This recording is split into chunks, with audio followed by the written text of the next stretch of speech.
Thomas Caldwell read the telegram 3 times before his hands stopped shaking. The paper said Margaret Ellis was dead, and just like that, the first real hope he'd carried in 5 years crumbled into something he didn't have a name for.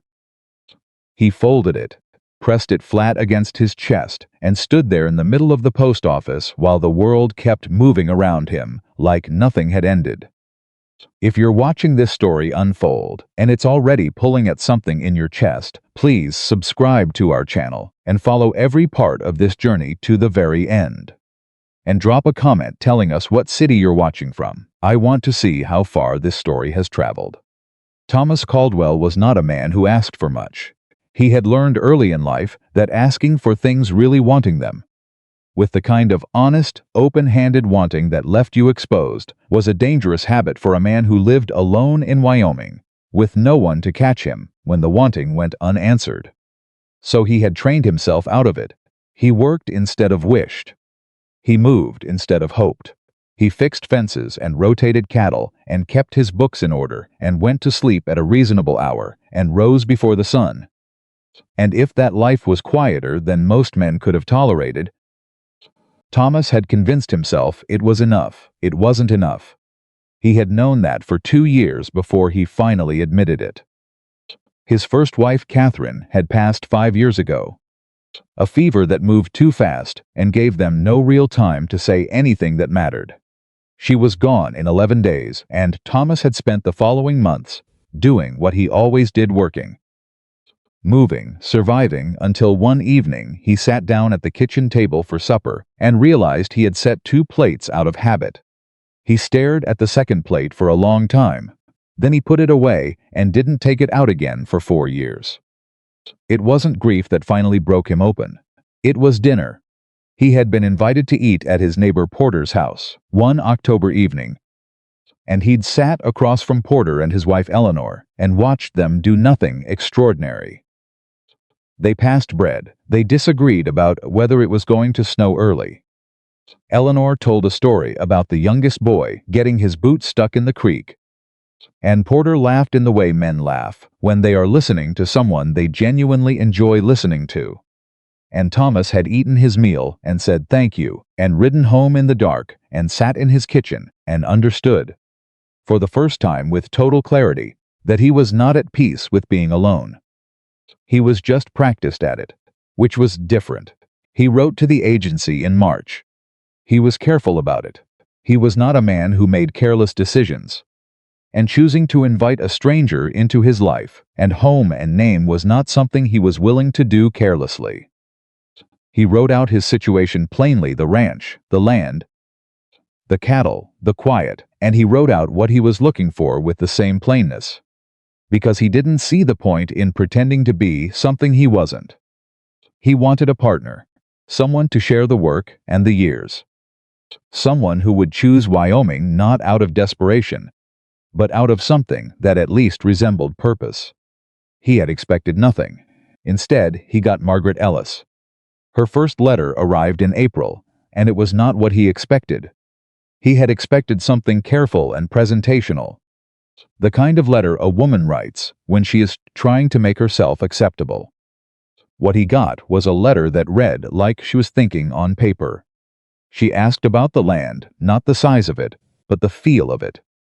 She wanted to know if the winters were as hard as people said, or if people just liked to complain.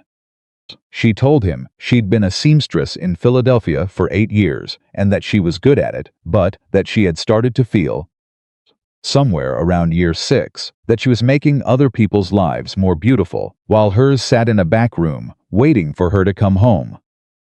She said that without self-pity, just as a fact she had recently decided to stop ignoring. Thomas read that letter 4 times, then he wrote back, and he found that he was also thinking on paper, which was something he had not done in a long time. They wrote through April and May and into June, 6 weeks of letters. He told her about the hill behind the ranch, where the evening light did something particular to the grass. Something he'd never been able to explain properly to anyone, because he'd never had anyone he wanted to explain it to. She told him about the way cities smelled in summer, and how she had a habit of walking to the river on her evenings off and just watching the water move. Because moving water was the only thing that made Philadelphia feel like it had space in it. He wrote about Catherine, not the whole story, but enough. She wrote back and didn't try to address it or fix it or smooth it over. She just said she was glad he told her and that she hoped Wyoming was everything he needed it to be. And also that she hoped he found out it was more than he expected. That letter arrived on a Thursday. Thomas read it sitting on the porch in the evening. And when he finished reading it, he sat there a while longer and thought that this was a woman he was genuinely interested in knowing. He sent the train ticket in June. She was scheduled to arrive July 12th. On July 6th, 6 days before she was set to come, the telegram arrived. He had gone into town for supplies, standard run flour, salt, nails, a new axle pin for the wagon. He stopped at the post office because he stopped at the post office every week. Because the post office was where Margaret's letters came from, and he had not yet broken the habit of anticipating them, even now that he knew she was already on her way. The postmaster, a careful older man named Hendricks, had handed it over with a face that told Thomas something was wrong before the paper was even open. Thomas had opened it at the counter. The telegram was from a railroad official in Kansas City. It was brief and technical, in the way official communications are always brief and technical when they are delivering the worst possible news. It stated that one Margaret Ellis, passenger on the westbound service, had died as a result of injuries sustained in an accident involving the train she had been traveling on. Sincere condolences were extended. Thomas was identified as the party to be notified, as his name and address had been listed in the passenger records as her destination contact. Thomas read it. He read it again. He became aware that Hendricks was watching him with the particular, careful stillness of a man waiting to see if he needs to do something. And he did not want to be watched that way. So he folded the telegram and put it inside his coat in the breast pocket where he kept her letters. Because that was where things that belonged to her went, and he said, "Thank you, Hendricks," and he walked out of the post office. He stood in the street for a moment, then he collected his supplies. Then he rode home. He did not stop working that afternoon. He had 3 fence posts that needed resetting on the north side of the property, and he reset them. He watered the horses. He checked the water level in the trough. He made dinner beans and salt pork, and he ate it standing at the stove because sitting at the table felt like something he wasn't prepared to do. He did not let himself think about the letters. He did not let himself think about the hill behind the ranch that he had described to her, or what it would have been like to stand beside her there in the evening light. He went to sleep at dark, and he lay in the silence of his house, and he stared at the ceiling, and he thought, "This is your life. You know this life. You can live this life.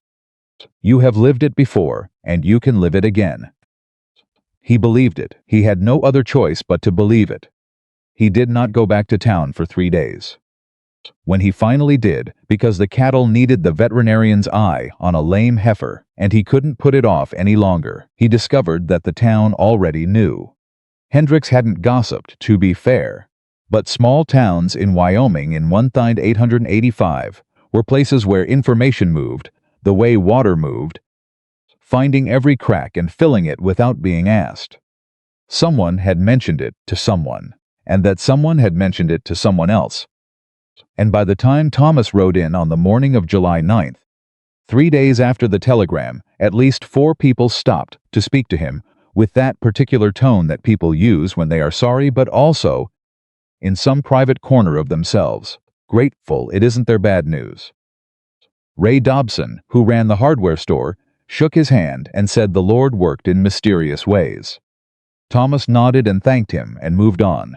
Mabel Fletcher, who was on the church committee with Thomas and had therefore taken a kind of institutional interest in his well-being, stopped him outside the mercantile and told him that she had prayed for the poor woman that very morning and that she hoped Thomas would find some peace in knowing that the Lord had his reasons. Thomas thanked her too. He had gotten very good at thanking people. The one conversation he hadn't expected was the one that found him at the blacksmith's shop while he was waiting for a horseshoe to be resized.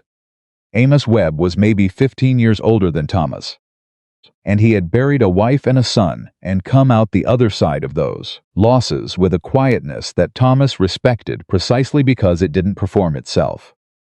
Amos didn't shake his hand or tell him about the Lord's reasons. He just leaned against the wall beside Thomas and said, without preamble, "What was she like?" Thomas looked at him. "The woman," Amos said. "Your letters. What was she like?" Thomas was quiet for a moment. Then he said, "She asked the right questions." Amos nodded slowly. "That's a particular kind of person," he said. "Yes," Thomas said. "It is." They stood in silence for a while. The blacksmith worked. "Grief for someone you didn't get to know in person," Amos said eventually. "People think it's less than grief for someone you did. They're wrong. It's its own thing." Thomas didn't answer right away. Then he said, "It feels like losing an answer I didn't know I'd been looking for." Amos looked at him for a long moment. "Don't make up your mind that you won't look again," he said. "That's not wisdom. That's just fear wearing the hat of sense." Thomas picked up his horse's reins when the shoe was done and said he'd keep that in mind. He didn't believe it, but he said it. On the morning of July 12th, the day Margaret had been scheduled to arrive, Thomas was up before dawn. He told himself it was because the heifer's leg needed checking again and because he had fence work on the south border that had been waiting for 2 weeks. Both of those things were true, but there was also the fact that if he lay in bed until dawn, his mind would make its way to the train platform in town and stay there, conjuring the arrival of a woman who was not coming. And he could not afford that. He could not keep losing the same thing. He worked through breakfast. He worked through mid-morning. He worked until his arms were tired enough that thought became difficult. And then he kept working. He was replacing a section of fence line near the creek when he heard his name being called from the road.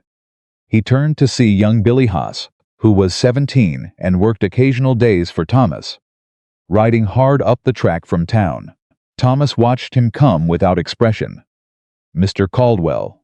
Billy pulled his horse up short, breathing as hard as the animal. "There's the station master asked me to, sir. I don't know how to say this right, but there's a woman at the river station asking for you." Thomas felt something move through him that he couldn't identify. Not hope. He had put hope away. Something older and more physical than hope. Something in the gut and the chest. He said very carefully, "What woman?" Billy looked at him with wide eyes. "She says her name is Margaret Ellis, sir." The fence post in Thomas's hands dropped. He did not notice it fall. He was already moving to his horse. He didn't ride fast. He told himself he was being sensible. The road into town was uneven, and the horse had already had a long morning, but the truth was that he was afraid. Afraid of what was waiting. Afraid of what it meant if it was real, and afraid of what it meant if it wasn't. If it was some mistake or some other woman with a similar name, and he arrived full of something that had no place to go. He was afraid of how much he had wanted this. That was the honest thing. He had put it away very efficiently for 6 days. The wanting. But the wanting had not actually gone anywhere. It had just waited. And now it was back, large and unsteady, and making it hard to breathe properly as he came into town and turned toward the river station. The platform was mostly clear. A supply wagon was being loaded at the far end. 2 men were talking beside the office door, and standing alone near the edge of the platform, holding a small traveling bag against her side with both hands, was a woman. Her dress was dusty and travel-worn. She had a bandage on her left forearm, white against the sleeve, not large but visible. Her hair was pulled back in the practical way of a woman who had been traveling for days and had more important things to think about than fashion. She was looking up the road toward town with an expression that Thomas could only read as someone who was waiting and was not entirely sure the waiting would end the way she hoped. She turned when she heard the horse. Her eyes found him. Neither of them moved. Thomas got down from the horse slowly. He left the reins, looped over the post at the edge of the platform without tying them properly, which was the kind of thing he never did, and he walked toward her because he didn't know what else to do with his legs. She didn't move toward him. She stood where she was and watched him come. And as he got closer, he could see that she was reading his face, the way a careful person reads something important, looking for meaning beneath the surface of it. He stopped 3 feet away. He looked at her. She looked at him. Then she said, with a steadiness in her voice that covered something less steady underneath it, "Are you Thomas Caldwell?" "Yes," he said. That was all he had. "I'm Margaret Ellis," she said. "I'm sorry I'm late." Thomas put his hand inside his coat. He took out the telegram. He held it out to her. She took it. She unfolded it carefully, as though she already knew what she would find, and was preparing herself. She read it. He watched her face change as she read, the slight tightening around her eyes, the small controlled intake of breath, the moment where her jaw set in a way that looked like someone absorbing a blow. She read it again. Then she lowered it and looked at him. And her eyes were serious and clear, and something in them, the way they stayed steady even now, was exactly what he had imagined from her letters. "I didn't know," she said. "I sent word. There was an accident. There was another woman. Her name was near enough to mine on the manifest that I was injured. It wasn't serious, but I couldn't send word right away, and when I did, I wasn't sure it had arrived and I didn't know they had." She stopped, took a breath, started again with more control. "I didn't know they had told you I was dead." Thomas said nothing for a moment. Then he said, "Are you all right?" She blinked. Whatever she had expected him to say, it wasn't that. "My arm," she said, glancing at the bandage. "It's healing. It's not. I'm all right." "Good," he said. Another silence. The supply wagon clattered at the end of the platform. Somewhere down the road a dog was barking. Thomas said, "I have a wagon at the livery. I can have it hitched in 20 minutes. The ranch is about 4 miles. Margaret looked at him steadily. "You still want me to come," she said. It wasn't quite a question. "You made a decision to come here," Thomas said. "I made a decision to write the letter." Neither of those changed because of a telegram. She held his gaze for a long moment. Then something shifted in her face, not quite relief. Something deeper and more complicated than relief. Something that looked like the careful unwinding of a tension that had been held for a very long time. 20 minutes, she said. "I'll be here." The ride to the ranch was quiet. Thomas had expected it to be awkward, 2 strangers alone in a wagon, with nothing but the road and the distance between them, and in some ways it was. But it was a quiet that felt inhabited rather than empty, which was something Thomas had not felt in a wagon for a very long time. Margaret sat with her traveling bag between her feet and her hands in her lap, and looked at the land around her with the direct, measuring attention of someone who was genuinely trying to understand a new place rather than simply waiting to arrive. After a while she said, "Is that the hill?" Thomas glanced at her. Then he looked where she was looking, the long slope of the rise to the east, greening in the summer light. "No," he said. "That's the Miller property. Mine is further. You described it in your second letter," she said. "The way the light comes across it in the evening. I've been looking for it." Thomas kept his eyes on the road. After a moment he said, "You'll see it tonight if you're still awake at sundown." "I'll make sure to be," she said. Silence again, comfortable, improbably. Then Margaret said, "How long were you carrying that telegram?" The question landed with a quiet precision that reminded him of the letters. She had a way of asking things that went directly to the fact of the matter, without making the fact feel like an accusation. 6 days, he said. 6 days, she repeated. "I put it with your letters," he said, which was not a thing he had planned to say, "in my coat pocket. I didn't know why, it seemed to belong there." She was quiet for a moment. Then she said, "I'm sorry you had those 6 days. I'm sorry you had whatever you had," he said. She turned to look at him. He kept his eyes on the road. But he could feel her looking, the particular quality of attention she brought to things, and he found that unexpectedly, improbably, he didn't mind it. We'll have to start from an unusual place, she said. Most things worth doing start from an unusual place, he said. She seemed to consider this. That's fair, she said. The wagon rolled on, and behind them, without ceremony, the town of Whitmore receded, and ahead of them, the ranch waited, the fence posts, and the cattle, and the kitchen, and the silent table, waiting the way it had always waited. Patient and unchanged, but something was different now. Something had come back to it that Thomas had not known how to name until this moment.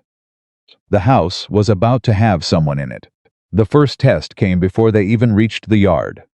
Halfway down the final approach to the ranch, the left rear wheel of the wagon caught a rut with enough force to lurch the whole vehicle sideways. And Margaret's bag slid hard against the footboard, and the corner latch gave, and the bag opened and scattered half its contents across the wagon bed. Thomas pulled the horses to a stop. Margaret was already turned around, assessing the damage with the calm practicality of someone who had survived larger inconveniences than this. "Stay," Thomas said, starting to set the brake so he could climb back and gather things. "I've got it," Margaret said, and before he could respond, she had turned herself around on the seat and was reaching into the wagon bed with her good arm, gathering things and repacking them with a confident economy of movement that suggested it, yet she was quite used to solving problems without assistance. Thomas watched her for a moment. He had half expected some kind of dismay. A sigh, maybe, or a remark about the road. Instead, she worked quietly and efficiently, and when she had everything repacked, she turned back around and latched the bag more securely and said, "The latch needs replacing. Do you have a leather punch at the ranch?" "Yes," Thomas said. "I can fix it this evening," she said. Thomas looked at her. "You know how to replace a bag latch." "I spent 8 years as a seamstress," she said. "I know how to work with leather, canvas, wire, wood, and most things that hold other things together." She paused. "Is that useful?" Thomas released the brake and clicked the horses forward. "Yes," he said. "That's useful." A small smile appeared at the corner of her mouth. She looked at the road ahead. Thomas had the odd sensation of being seen by someone who was also seeing something they might actually want. They arrived at the ranch at just past noon. Thomas brought the wagon to the yard and helped her down. She took his hand without hesitation, but not with dependence. The way someone takes a hand because it's offered, and not because they need it. And then he stood for a moment while she looked at the place that was going to be her home. He watched her face and tried to read it. The ranch was not small. He had built it over 12 years, and it showed the work, the house solid and well maintained, the barn tight and dry, the fences straight on the visible lines of the property. It was not beautiful the way towns made things beautiful, with paint and flower boxes and the deliberate arrangement of comfort for show. It was a working place, honest, functional, entirely itself. Margaret looked at all of it without speaking. Then she said, "How long did it take you to build the house?" 4 years, he said. "I added the back room 2 years after that." "Which direction does the kitchen window face?" "East," he said. She nodded slowly. "Good light in the morning," she said. "Yes," he said. She turned to look at him. "I'd like to see the inside," she said. "If that's all right." He led her in. He was aware of the house through her eyes in a way he hadn't been aware of it through his own in some time. The kitchen was clean but spare. The front room had good chairs and a fireplace and a shelf of books that Catherine had started and Thomas had continued adding to. The back room had a good bed and a window. He had put clean linens on it 2 weeks ago, in anticipation of her arrival, and then he had closed the door after the telegram came and not opened it since. He opened it now. She stepped inside, stood in the center of the room, looked at the window. "You can see the hill from here," she said. Thomas looked. She was right. The slope of it was visible through the glass, the angle catching the near side of the rise where the light would do what he'd described in the letter. "I didn't think about that," he said. "I did," she said.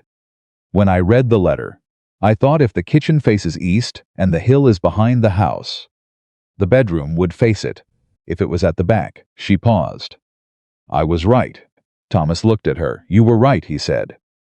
She turned from the window and faced him, and there was something in the air between them that was not romance. Not yet nothing so simple or so fast, but it was something. The beginning of something. Two careful people who had written honest letters to each other and survived a loss they hadn't chosen, and were standing now in a room together. Real and solid and present, and neither of them was going anywhere. I'll need a few days, she said, to find where things are. What you like done what way. How the routine works. Take whatever time you need, he said. And you'll need time, she said, to get used to not being alone. He looked at her directly. I know, he said. That's all right, she said. I'm patient. He believed her. He believed her the way he had believed her letters, not because she told him what he wanted to hear, but because she told him the plain truth, and the plain truth, in his experience, was always the thing that held. She was still awake at sundown. He found her on the porch when he came back from the evening check of the cattle, and she was standing at the rail looking east, and the light was doing exactly what he had written about in the letter, falling across the hill in that particular way. The grass going amber, and then gold, and then something that didn't have a color name. Just a quality of warmth that made the whole slope look like it was lit from inside. He came up beside her and stood there. She didn't look at him. She kept watching the hill. You undersold it, she said. I couldn't find the right words, he said. Nobody could, she said. Some things don't fit in letters. A long moment passed. Then she said quietly, I thought about it on the train. This hill you kept describing. I thought if it's real, if it's half as real as the way he writes about it, then this is a place I actually want to be. Thomas was quiet. And he said. She turned her head and looked at him. And the evening light caught her face and made it honest and clear and present. And she said, it's real. He looked back at the hill. He had stood at this rail every evening for 5 years. Always alone. Always watching the light move across that slope and then go. He had never once thought it could be shared. He thought it now. And the light stayed a little longer than it usually did. Or maybe it didn't. Maybe it was exactly as every other evening, and it was just that now there was someone beside him noticing it too. And that was the thing that made it last. The telegram had told him she was gone. She was standing at his rail. The hill was lit, and somewhere in the space between what had been lost and what had arrived, the ranch, which had been a place of work and silence and endured loneliness for 5 years, became, in some way that Thomas could not have explained and did not try to, something closer to a home. The first morning was the hardest one, and Thomas hadn't expected that. He had expected the hard parts to come later, the friction of two people adjusting to each other's habits, the slow negotiation of space and routine, and the 100 small decisions that make up a shared life. He had expected it to build gradually, the way most difficult things built. What he hadn't expected was to wake up on the first morning of Margaret Ellis being in his house and feel, before he was even fully conscious, a terror so clean and sudden that it sat him upright in the dark. She was here, that was the thought. Not a complicated thought. Not one that required examination. Just that fact. Hanging in the dark of his bedroom with the weight of something irreversible. She was here, and she was real. And the months of letters, and the 6 days of grief, and the impossible afternoon on the platform had all collapsed into this. A woman sleeping in the back room of his ranch, 3 walls and a hallway between them. And Thomas sitting in his bed at 4 in the morning, trying to remember how to exist in a house that was no longer empty. He got up. There was nothing else to do with that kind of feeling except move. He dressed in the dark the way he always dressed, by feel and habit. And he went to the kitchen and built the fire in the stove and put water on for coffee. And he stood there listening to the house settle around him and tried to locate himself in it. Tried to find the Thomas Caldwell who knew how to do this, who knew how to be a man with someone else in his house, who knew how to occupy a morning without filling every corner of it with his own particular brand of solitude. He heard her before he saw her, footsteps in the hallway. unhurried.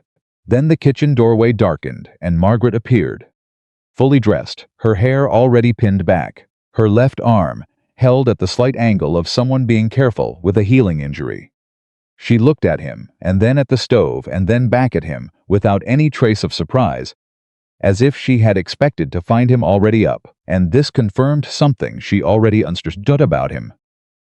"Coffee," she said. "Not a question. Should be ready in 10 minutes, he said. She nodded and moved to the other side of the stove and looked at what he had and what he hadn't done yet. And without asking, she picked up the cast iron pan and set it on the heat and said, "Eggs?" "In the box near the window," he said. She found them. She cracked 4 with one hand, which Thomas noticed and filed away, and she worked the pan with the quiet efficiency of someone who had been feeding herself for a long time and had reduced the task to its essentials. She didn't hum. She didn't make conversation. She worked, and the kitchen filled with the smell of eggs and coffee and fire. And Thomas stood by the window and thought, "This is the first time in 5 years this room has smelled like someone else's cooking." It was not a small thing. He didn't say that, but it wasn't small. They ate standing at the counter, both of them, because neither of them had moved toward the table, and the table felt, still, like a negotiation neither of them was ready to open. The eggs were good, the coffee was strong. Outside the window, the sky was beginning to lighten, and the horses were moving in the paddock, and the morning was starting, the way mornings always started out here, with the land taking inventory of itself before the day began. Margaret ate the last of her eggs and set her plate down and said, without preamble, "What needs doing today?" Thomas looked at her. "You don't have to start working," he said. "You arrived yesterday. You should rest." "I rested on the train," she said. "What needs doing?" He recognized something in her voice that he recognized from his own. The need to be useful. The specific discomfort of having no task, no purpose, no thing to put your hands to. A person without that particular need couldn't have understood it. Thomas understood it completely. "South fence line has a section that needs restringing," he said. 3 posts near the creek that need resetting. The chicken coop roof lost 2 boards in a wind last month. She was quiet for a moment, calculating. "I can do the roof boards," she said. "Show me where the lumber is." "Have you done roofing?" he asked. "I've done enough," she said. "I lived in Philadelphia, but I didn't always live in nice parts of Philadelphia." He showed her the lumber. She fixed the roof. It took her most of the morning, and she did it without complaint and without asking him to check her work. And when he came by at mid-morning and looked at what she'd done, the boards were flush and the nails were driven clean and the angles were right. He looked at it for a moment. Then he looked at her, where she was coming down from the ladder with the careful deliberateness of someone managing a hurt arm. "That's solid work," he said. "I told you it would be," she said. And there was the very edge of something in her voice, not quite amusement, but its quieter cousin, and Thomas found himself surprised to feel something like the beginning of a smile working at the corner of his mouth. He turned back to the fence posts before it could arrive fully. But it had been there, he knew it had. The town's opinion arrived on the 3rd day, in the form of Mabel Fletcher. Thomas had not been unprepared for this. Mabel was not a cruel woman, and she was not, technically, a gossip. She would have been genuinely offended by the term, but she was a woman who understood herself to be the moral and social conscience of Whitmore, Wyoming, and she applied that understanding with the enthusiasm of someone who believed strongly in her own usefulness. When the news spread that Thomas Caldwell had received his mail-order bride despite the telegram, Mabel Fletcher had opinions about it. Of course she did. The only question was how long it would take her to deliver them in person. 3 days turned out to be the answer. She arrived in the late afternoon with a pie peach, which Thomas knew was both a genuine gesture of welcome and a strategic choice, because it was difficult to be hostile to someone who had brought you a peach pie, and she stood in the yard and looked at Margaret with the particular bright-eyed assessment of a woman who had already formed a conclusion and was now collecting evidence to support it. "You must be Margaret," Mabel said, with a warmth that had just enough examination in it to make Thomas's jaw tighten. "I am," Margaret said. She did not add anything. She didn't fill the silence the way some women would have, rushing to justify their presence or soften the scrutiny. She stood and met Mabel's look directly and waited. Mabel was not used to being waited on. "We were all so relieved when we heard you weren't, that the telegram was wrong," Mabel said, pivoting smoothly. "It must have been a terrible ordeal. The confusion. Arriving and finding out that Thomas believed." She stopped again, recalibrating.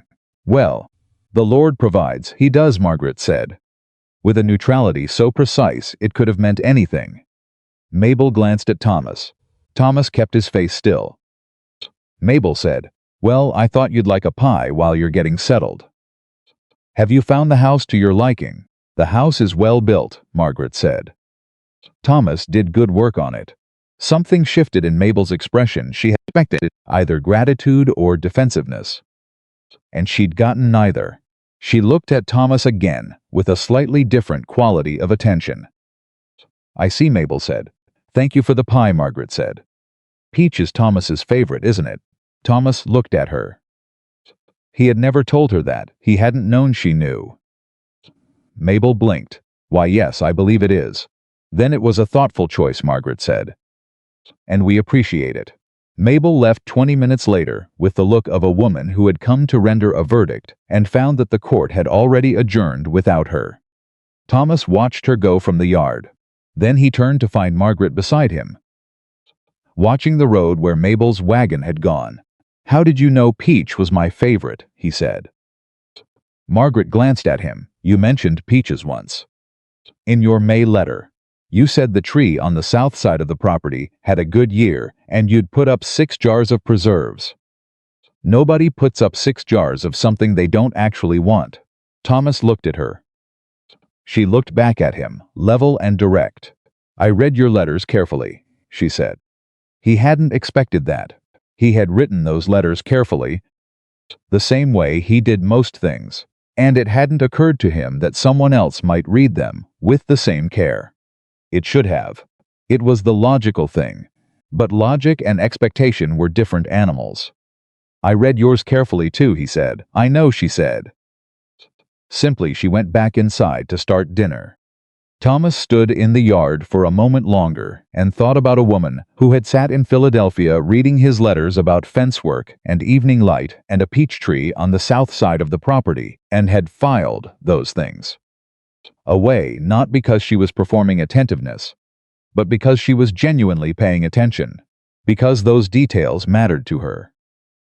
He didn't know what to do with that. He was beginning to think that was all right. He went in for dinner. The real trouble started on day 5, and it came from a direction Thomas hadn't anticipated.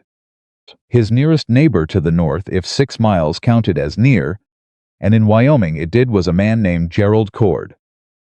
Cord ran a mid-sized cattle operation and had, over the years, existed in the particular relationship with Thomas that Wyoming ranchers often had with each other: mutually respectful, occasionally cooperative, and quietly territorial in the way of men whose businesses shared a landscape. They had no grievance between them. They had no particular friendship either. Cord was simply a fact of the territory, the way weather was a fact. Thomas had not thought much about Cord when it came to Margaret's arrival.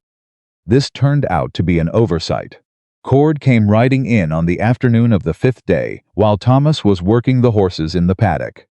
He came alone, which was slightly unusual. Cord generally traveled with one of his hands when he came to discuss business, and he was dressed with a formality that was out of place for a midweek afternoon call. He sat his horse at the paddock fence and waited for Thomas to come to him, which was also unusual, because ordinarily men who wanted something from you came to where you were. Thomas came to the fence. "Cord," he said. "Caldwell," Cord said. He had a broad face and pale eyes that always looked faintly amused.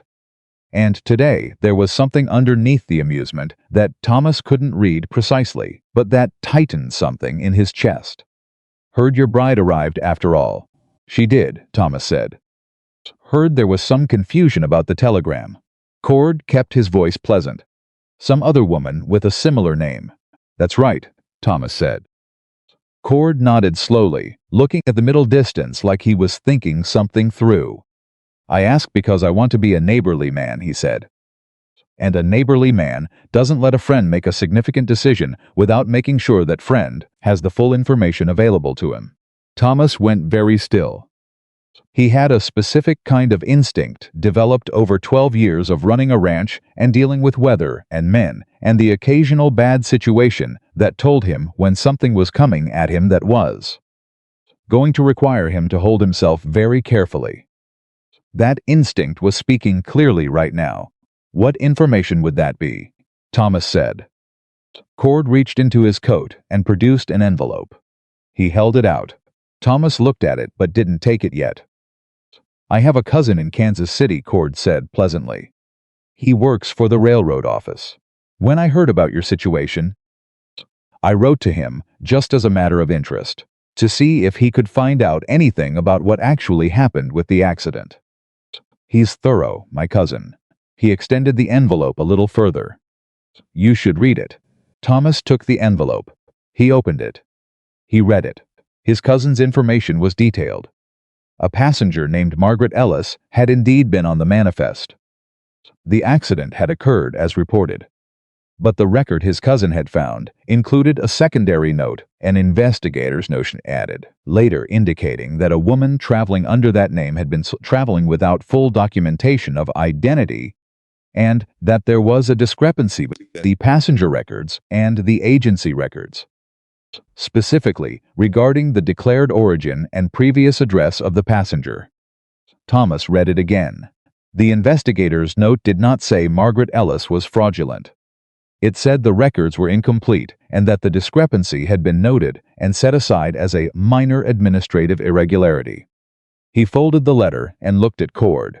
You're telling me you think she might not be who she says she is, Thomas said. I'm telling you there's a question, Cord said. What you do with it is your business. I'm just being neighborly. Thomas held the letter and looked at Cord for a long moment. Long enough that the horse shifted under Cord, and Cord's pleasant expression became slightly less comfortable. How long have you been trying to buy my land? Thomas said. Cord's expression stilled. I've made 3 offers, Cord said. All fair, all declined, Thomas said. And every time I declined. The offer came back 6 months later at a slightly different number with a slightly different angle. He paused. I've never doubted your business instincts, Cord. You're a patient man, but a patient man looking for a reason to make a neighbor feel uncertain about his own household, about his own judgment. I'd want to understand what he was getting out of that uncertainty. A long silence. I was being neighborly, Cord said, his voice cooler now. You were, Thomas said, and handed the letter back. And I appreciate the thought. You can tell your cousin, I said. His record-keeping is very detailed.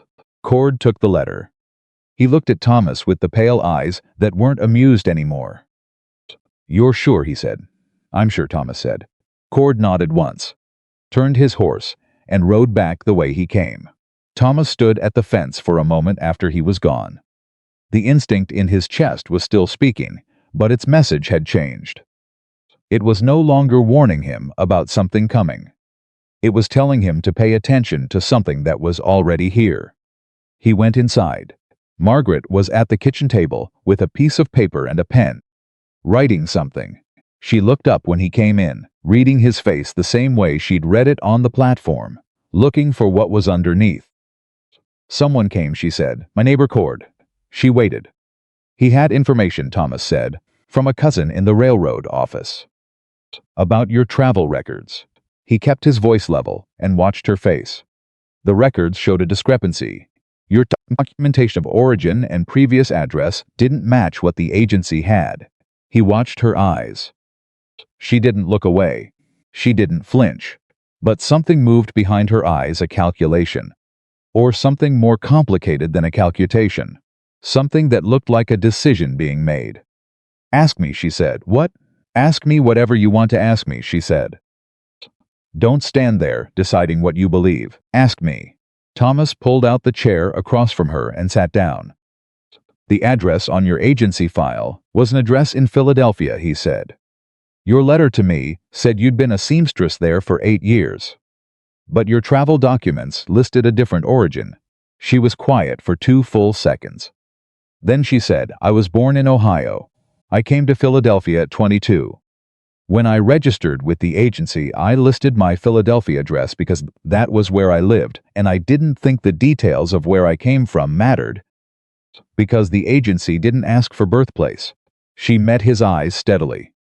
The discrepancy is because a railroad official, when taking the manifest, confused my declared origin with my current address and recorded them both inconsistently, which is a thing that happens when paperwork is done quickly in the middle of a crisis. Thomas looked at her. Is that the whole of it? He said. She held his gaze for a moment. Then my name before I came to Philadelphia was Margaret Ellison.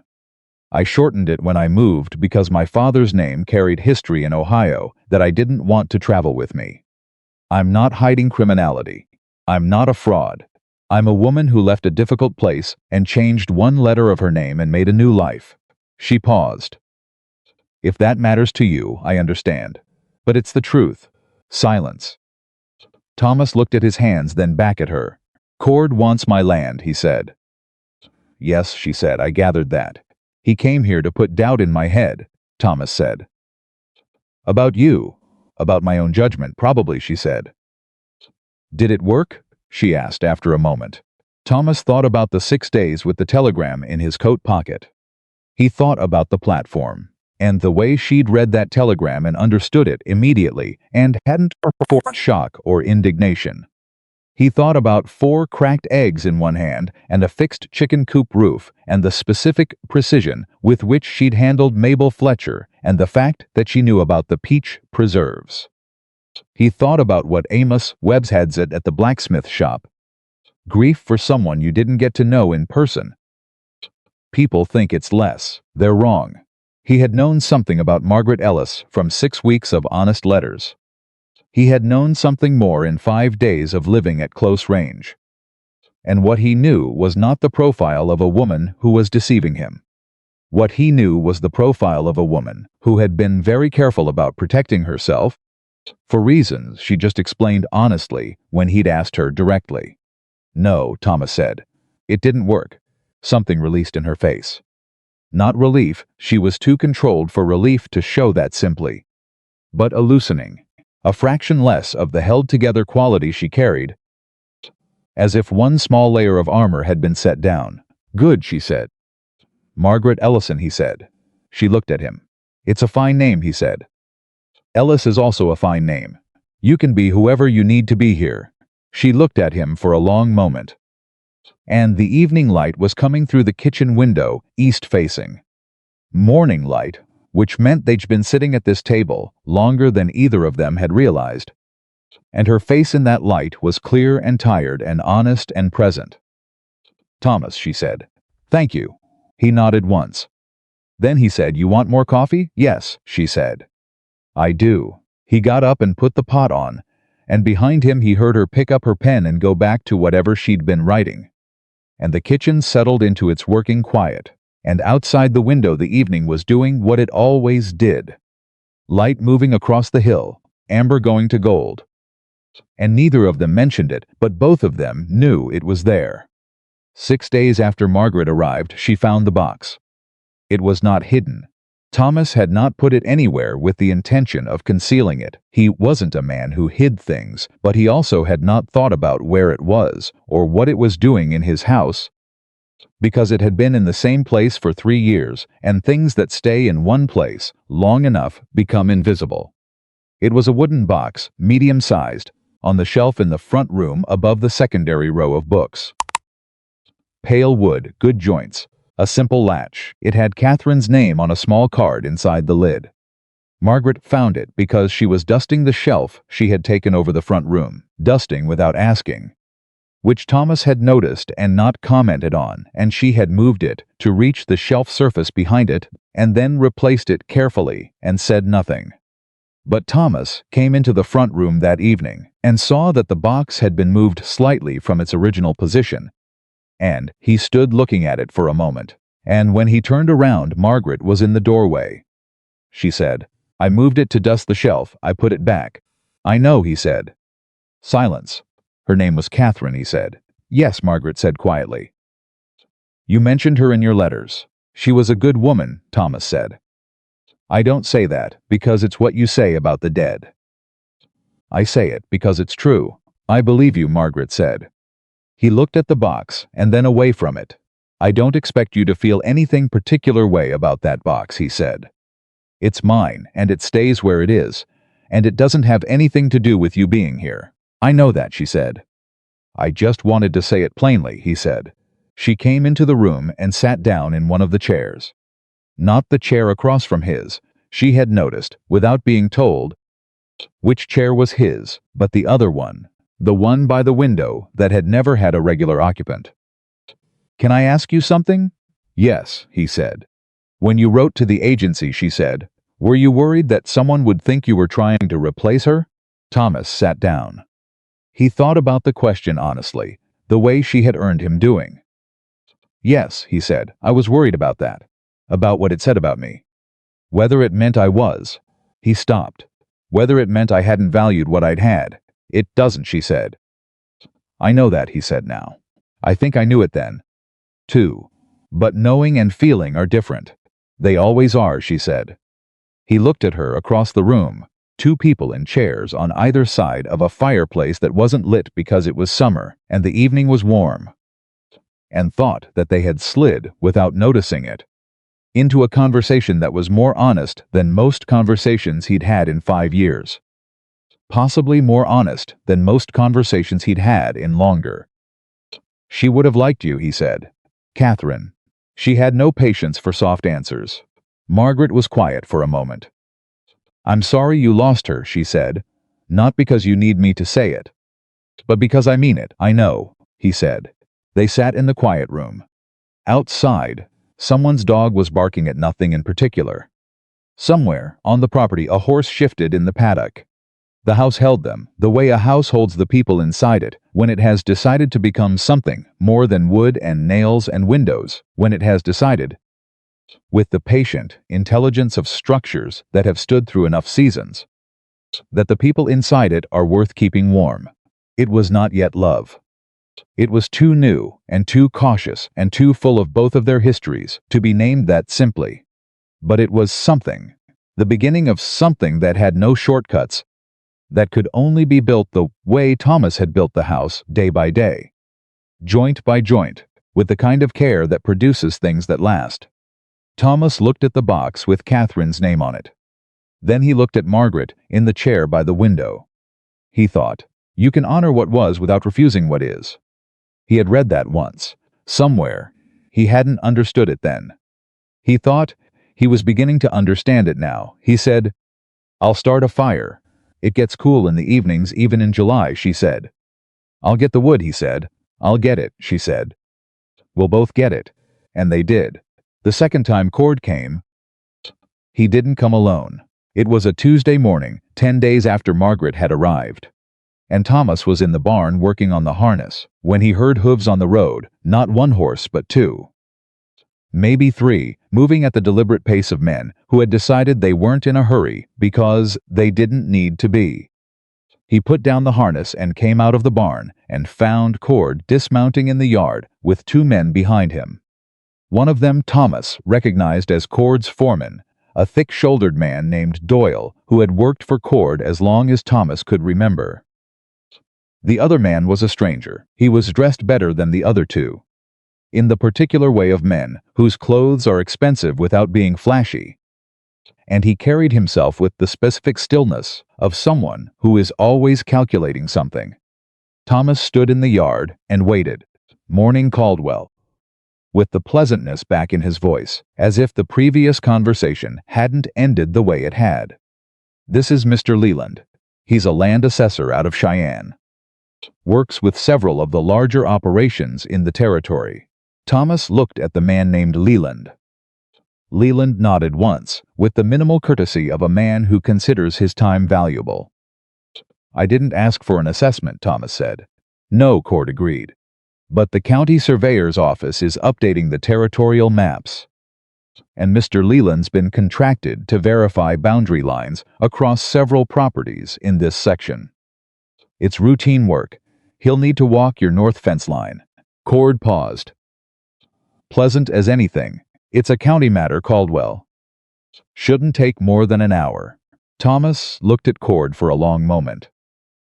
Then he looked at Leland. You have paperwork from the county? Thomas said. Leland reached into his coat and produced a folded document. Thomas took it and read it. It looked correct, the county seal. The right office names, the right language. He was not, however, a man who was easily convinced by the appearance of correct things, because he had lived long enough to understand that the appearance of a correct thing and a correct thing were not the same. I'll walk with you, Thomas said. That's not necessary, Leland said. On my property, Thomas said. I decide what's necessary. A silence. Cord smiled slightly. Leland put his document away. They walked the north fence line, all of it. 2 miles. With Thomas 3 steps behind Leland the entire way, watching what Leland looked at and where Leland stopped, and what Leland wrote in the small leather notebook he produced at intervals. Leland was professional and thorough, and said almost nothing, which Thomas took as a sign that Leland had done this before, and knew that silence was safer than conversation when someone was watching you. At the end of it, Thomas said, "Find what you were looking for." Leland said, "Routine assessment. I'll file the report with the county office." Thomas said, "I'll be requesting a copy." Something moved across Leland's face, quickly, and then gone. Of course, Leland said. They were back at the yard. Cord was waiting where he'd stayed near the gate, talking to Doyle in low tones that stopped when Thomas came near. Cord looked at Thomas with the pale, amused eyes and said, "Everything in order. The fence line is where it's always been," Thomas said. "Any report that says otherwise will be incorrect." Cord said. "Nobody's suggesting otherwise." "Good," Thomas said. "Then there's no issue." Cord nodded, mounted his horse, and led the other 2 out of the yard at the same unhurried pace they'd arrived with. Thomas stood and watched them go. He did not move until they had cleared the property road and turned north toward Cord's land. Then he went inside. Margaret was at the table with the household accounts. She had taken them over in the 2nd week without formally asking, simply by sitting down with them one evening and saying, "Your supply ledger has 2 entries for the same nail order." And Thomas had said, "I know," and she had said, "Do you want me to sort this out?" And he had said, "Yes," and that had been the end of that negotiation. She was good with numbers. Better than good, actually. She had a particular mind for patterns, for noticing when things didn't add up, not just arithmetically but logically, and she had already found 2 billing errors from the mercantile that Thomas had absorbed for 2 years without catching. She looked up when he came in, reading his face. "What happened?" she said. He told her. All of it, Cord. The county document. What Leland had looked at, and where he'd stopped along the fence line. She was very quiet while he talked. She had a way of listening that was total. No interruptions, no small affirmative sounds to indicate she was following. She just listened, and when he finished, she sat for a moment, with her pen still in her hand and her eyes moving slightly. The way eyes move when a mind is working fast. "Show me your boundary documents," she said. "They're in the box in the office," he said. "Get them," she said. He got them. She spread them on the table and looked at them for a long time. Then looked at the household map he had on the office wall. Then looked at the documents again. "Where did Leland stop along the north line?" she said. "About 1/3 of the way in from the eastern end," Thomas said. "There's a natural marker there, a rock formation. 3 good-sized stones in a line. He spent about 4 minutes at that spot." She was quiet. "That's where your boundary runs closest to Cord's eastern pasture," she said. Thomas looked at the map. She was right. "If that boundary moved," she said, "slowly, even by 30 feet, whose land does the creek access fall on?" Thomas went still. He looked at the map again. The creek that ran through the eastern edge of his property was the only reliable water source for the northeastern section of his range. Cord's eastern pasture was dry good grass but no water access. It was the one limitation on Cord's operation on that side. Thomas had always known it. He had simply never thought about it as leverage. Cord's been trying to buy that section of my land for 3 years, Thomas said. And you've refused, Margaret said. 3 times. So he found another way to get it, she said. If an official assessment shows the boundary line is 30 feet south of where your documents say it is, my land shrinks, Thomas said. The creek access moves to disputed territory, and then he offers to settle the dispute, Margaret said, by purchasing the section at his price. The kitchen was very quiet. Thomas looked at his boundary documents. Then he looked at Margaret. She looked back at him steadily, with the same clear-eyed directness she'd brought to everything since the moment she stepped off the platform. And he was aware again, as he had been intermittently since the evening of the peach pie and the Monday morning of the roof boards, of the specific quality of mind he was living alongside. It was not a soft mind. It was precise and quick, and it moved toward the uncomfortable truth of a situation rather than away from it. And that was a rare thing in a person, and he had spent years living without it. I need to get to the county office before that report is filed, he said. Yes, she said, and you need to bring your original boundary survey from 1874. Not just the household documents, the original survey that was filed with the Territorial Land Office. I don't have a copy of that here, Thomas said. Do you know where it's filed? Land Office in Cheyenne, he said. Or should be. Is there anyone in Whitmore who would have a copy? She said. A lawyer, a land agent, someone who was involved in the original filing, Thomas thought. Old Hennessy drew the original survey. He's retired now. Lives south of town. He kept records. Then you need to see Hennessy today, she said.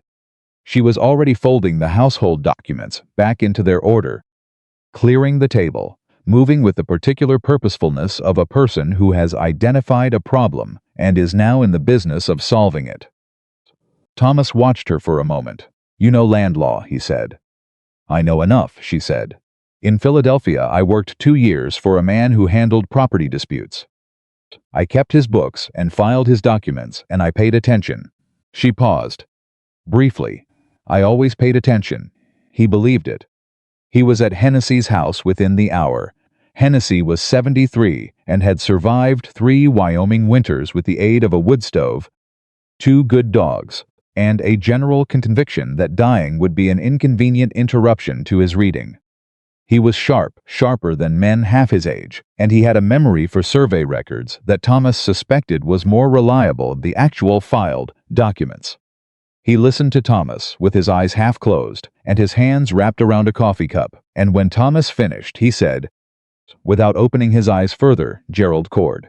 Yes, Thomas said. I surveyed his eastern boundary in 71, Hennessy said. And I surveyed your north line in 74. I know where those lines are. I know them the way I know where my toes are. You don't forget the rock formations. He opened his eyes. You say this Leland spent time at the 3-stone marker. 4 minutes, Thomas said. He wrote something in his notebook. Hennessy was quiet. Then he got up slowly, with the dignity of a man who refuses to be hurried by a body that has opinions about movement, and he went to the back of the house and came back with a flat wooden case, the kind used for surveying documents, and he opened it on the table between them. Your original survey, he said, laying it out. My copy. I keep copies of everything. Always have. He pointed to the north line with a finger that was still steady despite its age. There's your boundary. The 3-stone formation is a natural landmark I used as a secondary reference point. It sits 12 feet north of your actual boundary line. He looked up at Thomas. If anyone tells you the line is at those stones, they are wrong. Provably, documentedly wrong. The line is 12 feet north of them. What if the report says otherwise? Thomas said. Then the report is fraudulent, Hennessy said. with the flat calm of a man stating a mathematical fact. "And whoever signed it is liable for it," he paused. "Do you want me to come to the county office with you?" Thomas looked at him. "I'd appreciate it," he said. "Then give me 10 minutes to find my coat," Hennessy said. "And don't let either of those dogs out," the young one digs. They went to the county office that afternoon. The clerk who received them was a young man named Pierce, who had the slightly harrowed look of someone whose job had recently become more complicated than expected. He confirmed that a survey report had been submitted that morning by an assessor named Leland. And he confirmed, when Thomas pressed him, that the report described the boundary line at the Three-Stone Formation. Hennessy placed his original survey document on the clerk's counter. He said, "That report is incorrect. The line is 12 feet north of the formation. I drew this survey in 1874, and I will testify to its accuracy in any court in this territory." Pierce looked at the document. He looked at Hennessy. He looked at Thomas. He said, "I'll need to flag this for the county assessor." "You do that," Thomas said. "And I'd like a written confirmation that the Leland report is under review and that no action will be taken on it until the discrepancy is resolved." Pierce blinked. "That's not standard procedure," he said. "It is now," Thomas said. Pleasantly. They had the written confirmation within 40 minutes. Pierce had made 2 separate trips to a back office and returned each time looking slightly more uncertain. And Thomas had waited with the patience of a man who has learned that waiting, done correctly, is its own kind of pressure. On the way back from Whitmore, Hennessy said, from the wagon seat beside Thomas, "Cord's not going to let this go easily, I know," Thomas said. "He has money and connections and a cousin in the railroad office," Hennessy said. Thomas looked at him. "Small town," Hennessy said. Without expression. "He's not the only one with connections," Thomas said. Hennessy nodded slowly. "You're thinking of Judge Whitfield." "I'm thinking about the fact that my boundary documents are correct and Cord's assessor filed a fraudulent report," Thomas said. "I'm thinking about what a man does with that." He was also thinking about Margaret and what she had said that morning at the kitchen table, and the fact that she had seen the shape of Cord's plan before he had. He was thinking about what that meant not just for the land dispute, but for the larger question of what kind of life was being built at this ranch and who was building it with him. He got home at dusk. Margaret was on the porch. She had a cup of coffee in her hands and she was watching the road. And when he came into the yard, she stood up straighter, which told him she had been waiting and had been trying not to look like she was waiting. "Well?" she said. He climbed down from the wagon and tied the horse and came up to the porch and told her everything. Hennessy. The original survey, the county office, the written confirmation. He told it straight, the way he told everything, without dramatizing it. When he finished, she let out a long breath. "Good," she said. "That's good." Then she said, "He'll try something else." "I know," Thomas said. "A man like Cord doesn't absorb a setback and walk away," she said. "He recalculates." "What would you do?" Thomas said. "If you were him." She looked at him steadily. "I'd find another angle," she said. "Something that doesn't leave the kind of evidence a county clerk can flag. Something more personal." Thomas looked at her. Something in the quality of her stillness told him she was not speaking hypothetically. She was already thinking 3 moves ahead of where they were. "What do you know about the bank?" he said. She looked at him sharply. "What bank?" "Cord borrowed heavily 2 years ago," Thomas said. "I don't know the details. But there were conversations at the feed store. The kind men have when they're not being careful about who's listening about Cord extending himself to acquire the Jensen property to his west. He got the land, but acquiring it at that price, in that market, with the cattle prices, what they were, he paused.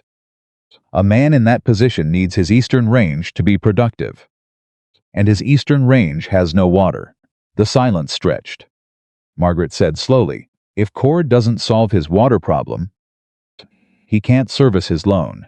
"That would be my guess," Thomas said. "And if he can't service his loan, the bank calls it." "Who holds the note?" she said. Territorial savings in Cheyenne, Thomas said. A man named Hargrove manages the larger agricultural accounts. She set down her coffee cup. How do you know that? Because 2 years ago Hargrove came through Whitmore looking at operations in the territory, Thomas said. He made a courtesy call to 3 ranchers. I was one of them. He was looking at the general health of the area, he said. But men from banks in Cheyenne don't make courtesy calls to Wyoming ranchers without a reason. Margaret was very quiet. She was doing the thing Thomas had come to recognize, the rapid interior calculation. Pieces clicking into a pattern, her eyes going slightly focused and internal the way they did when she was moving ahead of the conversation. He was assessing collateral, she said. That's what I thought, Thomas said. Which means Cord's loan was already a concern 2 years ago, she said. And the land grabbed this whole thing with the survey. Is a man running out of time? Thomas said. She picked up her coffee cup again, looked at it, set it down. Looked at Thomas. We need to be very careful, she said. Because a man running out of time is more dangerous than a man who is comfortable. Thomas nodded. And she said, we need documentation. Everything, the fraudulent survey, the county review, Hennessy's original. All of it written down and in order, with dates, in case this goes somewhere it shouldn't. I was thinking the same thing, he said. I know you were, she said. But I'm faster with a ledger. He looked at her. She looked at him. And there it was again, that thing between them that had no clean name yet, but that kept arriving in these small precise moments. 2 people who thought alike enough to finish each other's problems without being asked. Who moved toward the center of a difficulty instead of away from it. Who brought to a shared life not the softness of accommodation, but the firmer and more durable substance of respect. It wasn't romance, or not only romance. It was something that came before romance and outlasted it and was, in Thomas's estimation, significantly more valuable. The recognition of a mind that matched yours, he said. The ledgers in the office. She said, I'll start tonight.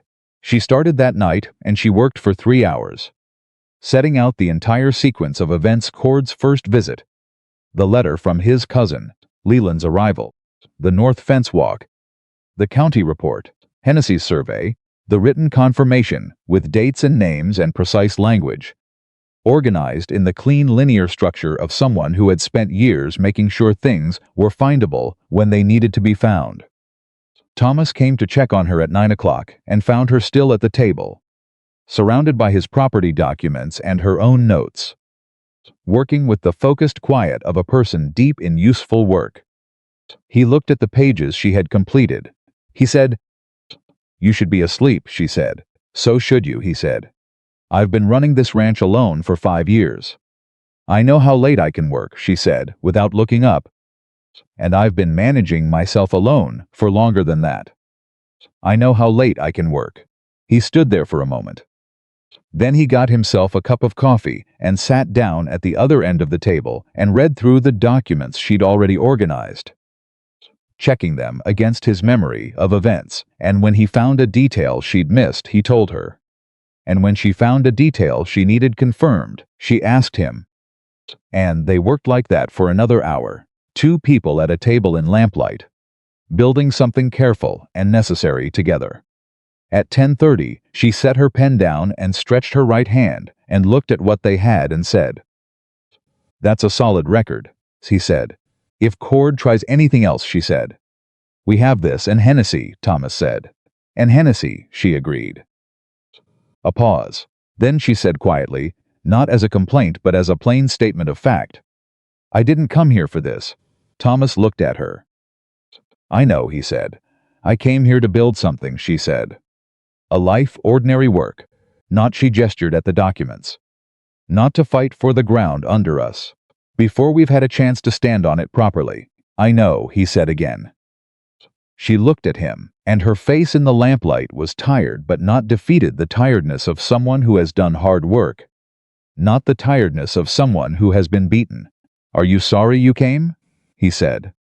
She was quiet for a moment, honest with it, the way she was honest with everything. No, she said, I'm not sorry. Good, he said. Are you sorry you wrote the letter? She said. Thomas thought about the telegram in his coat pocket. The 6 days, the platform, the morning of the cracked eggs and the fixed roof, and the way she'd handled Mabel Fletcher without breaking a sweat, and the look on her face when she'd first seen the hill in the evening light. "No," he said, "I'm not sorry." She nodded once, accepting that the way she accepted most things, not with effusion, but with a quiet recognition that it was true.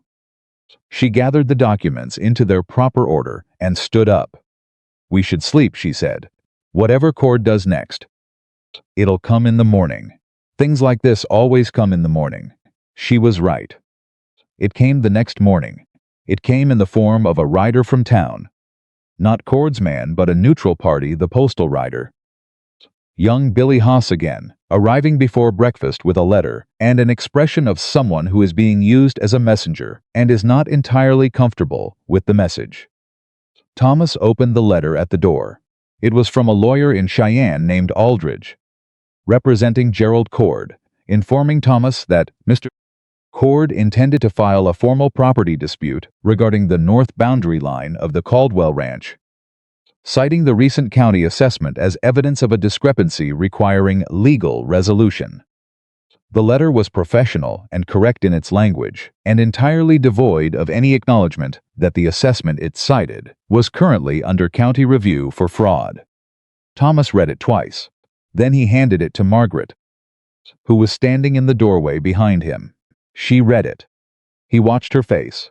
When she looked up, her eyes were clear and her jaw was set, and there was something in her expression that was not quite anger, but was its more disciplined, more dangerous relative.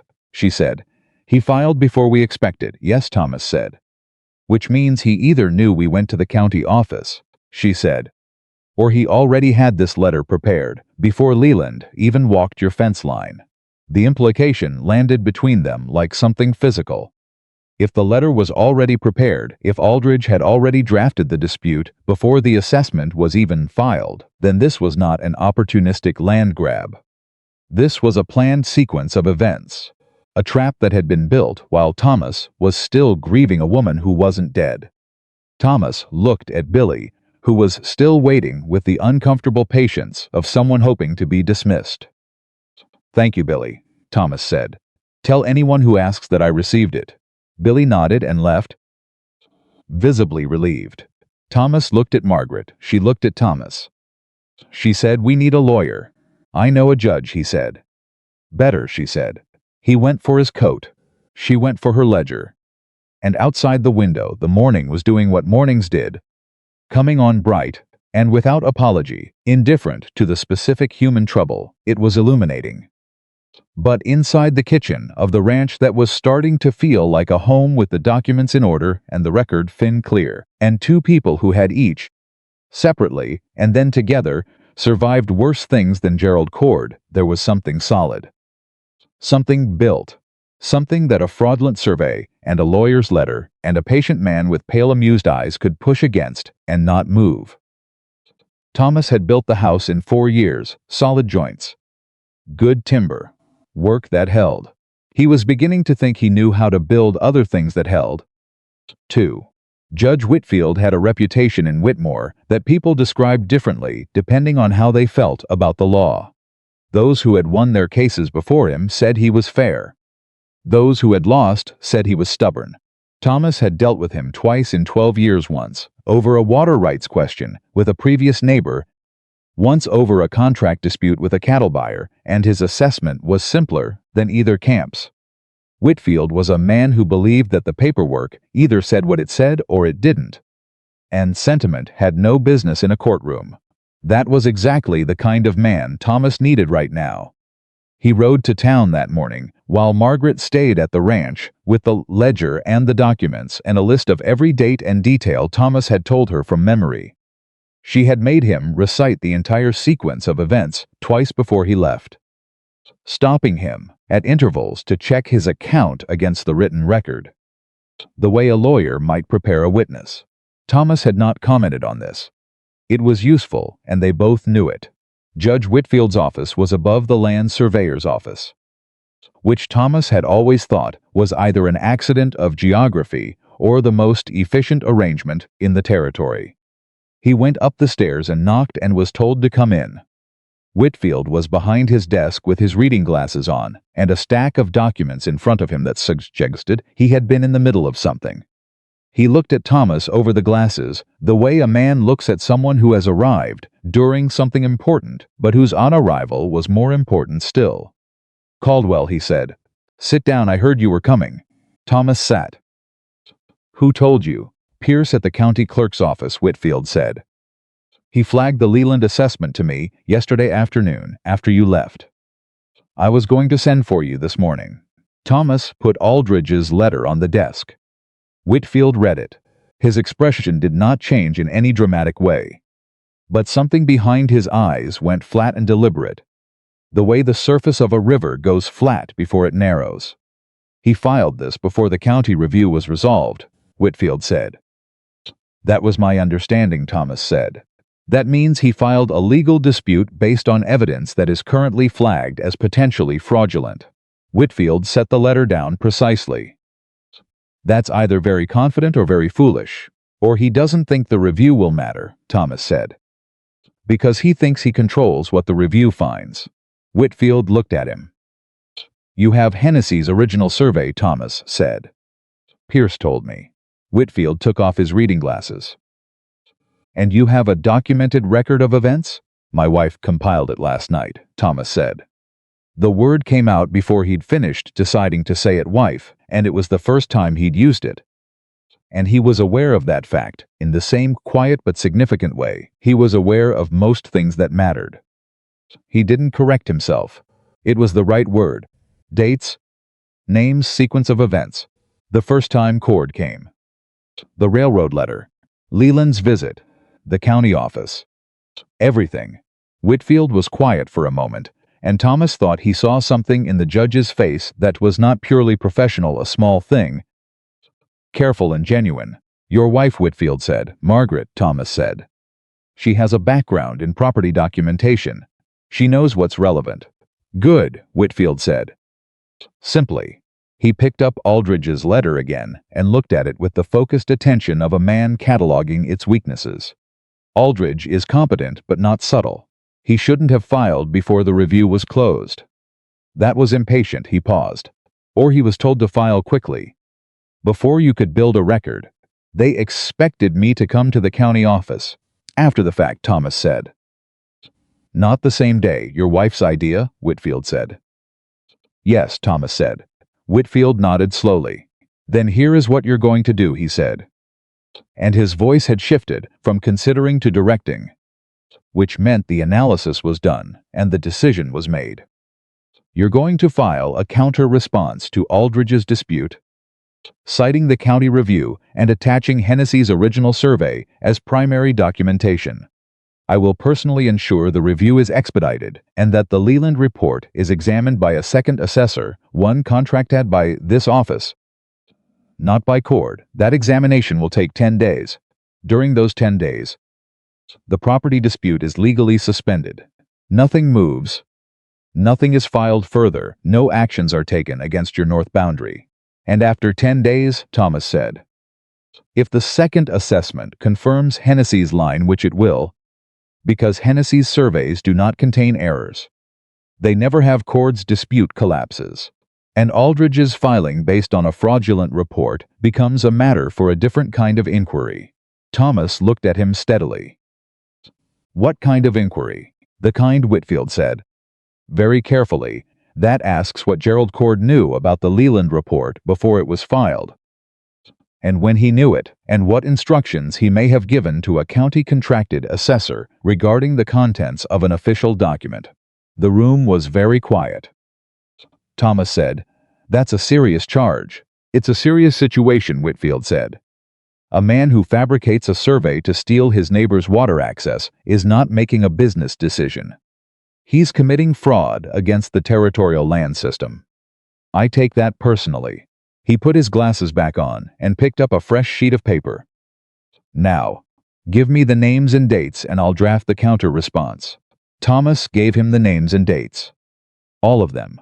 He had recited them twice that morning at Margaret's instruction, and they came out clean and in order, and Whitfield wrote, without asking him to repeat anything, which told Thomas that they were also correct. When he left the judge's office an hour later, he stood on the boardwalk outside and took a breath of the mid-morning air and felt something loosen in his chest, not relief. Not yet, but the specific sensation of a situation that has been out of control, returning to the place where control is at least possible. He rode home. Margaret was on the porch when he arrived. She had seen him coming up the road, and she was already standing, her hands at her sides, reading his posture from 50 yards, the way she read everything directly. Without making it obvious, she was doing it. He tied the horse and came up to the porch and told her about Whitfield. She listened in the total way she listened, and when he finished, she said, 10 days. 10 days, he confirmed, she thought. Cord will know within a day that you went to Whitfield, she said. He'll know the dispute is suspended. Yes, Thomas said. He'll try to move faster than the review, she said. He won't wait. What would he do? Thomas said. Legally, the boundary is frozen. Not the boundary, she said. Something else. She was looking at the middle distance the way she did when the calculation was happening. He can't touch the land while the review is running. So he'll go around the land. She paused. He'll go after you. Thomas frowned. What does that mean? She looked at him directly. He'll find something personal, something that makes you look like a man whose word and whose documents can't be trusted. If he can damage your credibility before the second assessment, before you stand in front of Whitfield and testify to the sequence of events, then your account of what happened is just one man's story against another man's. Thomas was quiet. What does he have on you? She said. Anything. A debt, a dispute, anything unresolved, Thomas thought. He ran a clean operation, not because he was performing virtue, but because disorder was inefficient, and he had no taste for it. He settled his accounts, he honored his agreements. He had no legal disputes on record except at the two before Whitfield. Both resolved. There's nothing, he said. She held his eyes. What about me, she said. He went still. She said it plainly. Without drama, the way she said all the difficult things. What about the telegram? The confusion about my identity. The different name. A woman arrives claiming to be the bride who was reported dead. A woman with a discrepancy in her travel documents, and the only person who can confirm who she is you, because the agency's records were incomplete. She paused. If Cord decides to question whether I am who I say I am, in front of a judge or a county official, in a way that puts your credibility and your household in doubt, he can't, Thomas said. He can try, she said. That's different. The silence was particular, the kind that comes when two people are standing on the edge of something they both see, and neither wants to be the first to name completely. Thomas said, Is there anything in your history that he could find and use? She met his eyes and held them. This was the moment he understood, when a person who was hiding something would look away or qualify or perform a confidence they didn't have. She did none of those things. My name, she said.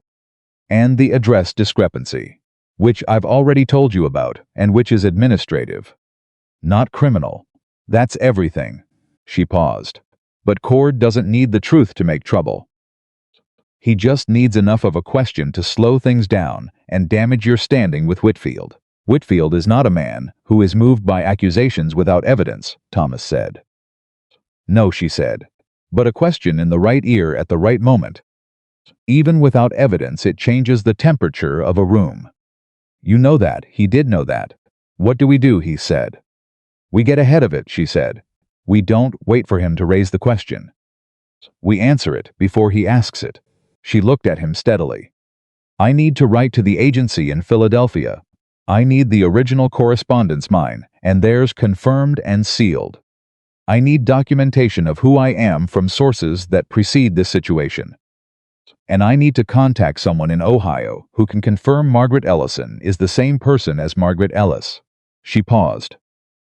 A pastor, a schoolteacher, a town official, someone whose word carries weight and who knew me before I came here. Is there such a person? Thomas said. Yes, she said. And then quietly, I've been avoiding contacting anyone from Ohio, because the history there is complicated. But complicated history is different from dangerous history. She met his eyes. It's time to stop avoiding it. Thomas looked at her. There was something in her face, not vulnerability. Exactly, because she was not a vulnerable-looking woman. But the more specific thing that lies underneath composure, when composure is something that has been built deliberately and maintained through effort. He recognized it because he had built and maintained his own version of it for 5 years. Tell me, he said. The complicated history. She was quiet for a moment. Then she said, my father was not a good man. He was well known in our county as a man who talked well and paid badly. And when I left Ohio at 22, I left owing him nothing and wanting nothing from him. But his name followed me. Ellison. In eastern Ohio it meant a particular thing and I didn't want to carry it. She paused. I shortened the name. I moved to Philadelphia. I built something clean and separate. And then I heard that my father died 3 years ago, and with him, the name died too. There is nothing left in Ohio but people who knew my mother and who would remember me as her daughter, not his. Thomas listened. My mother's pastor, she said. Reverend Cale.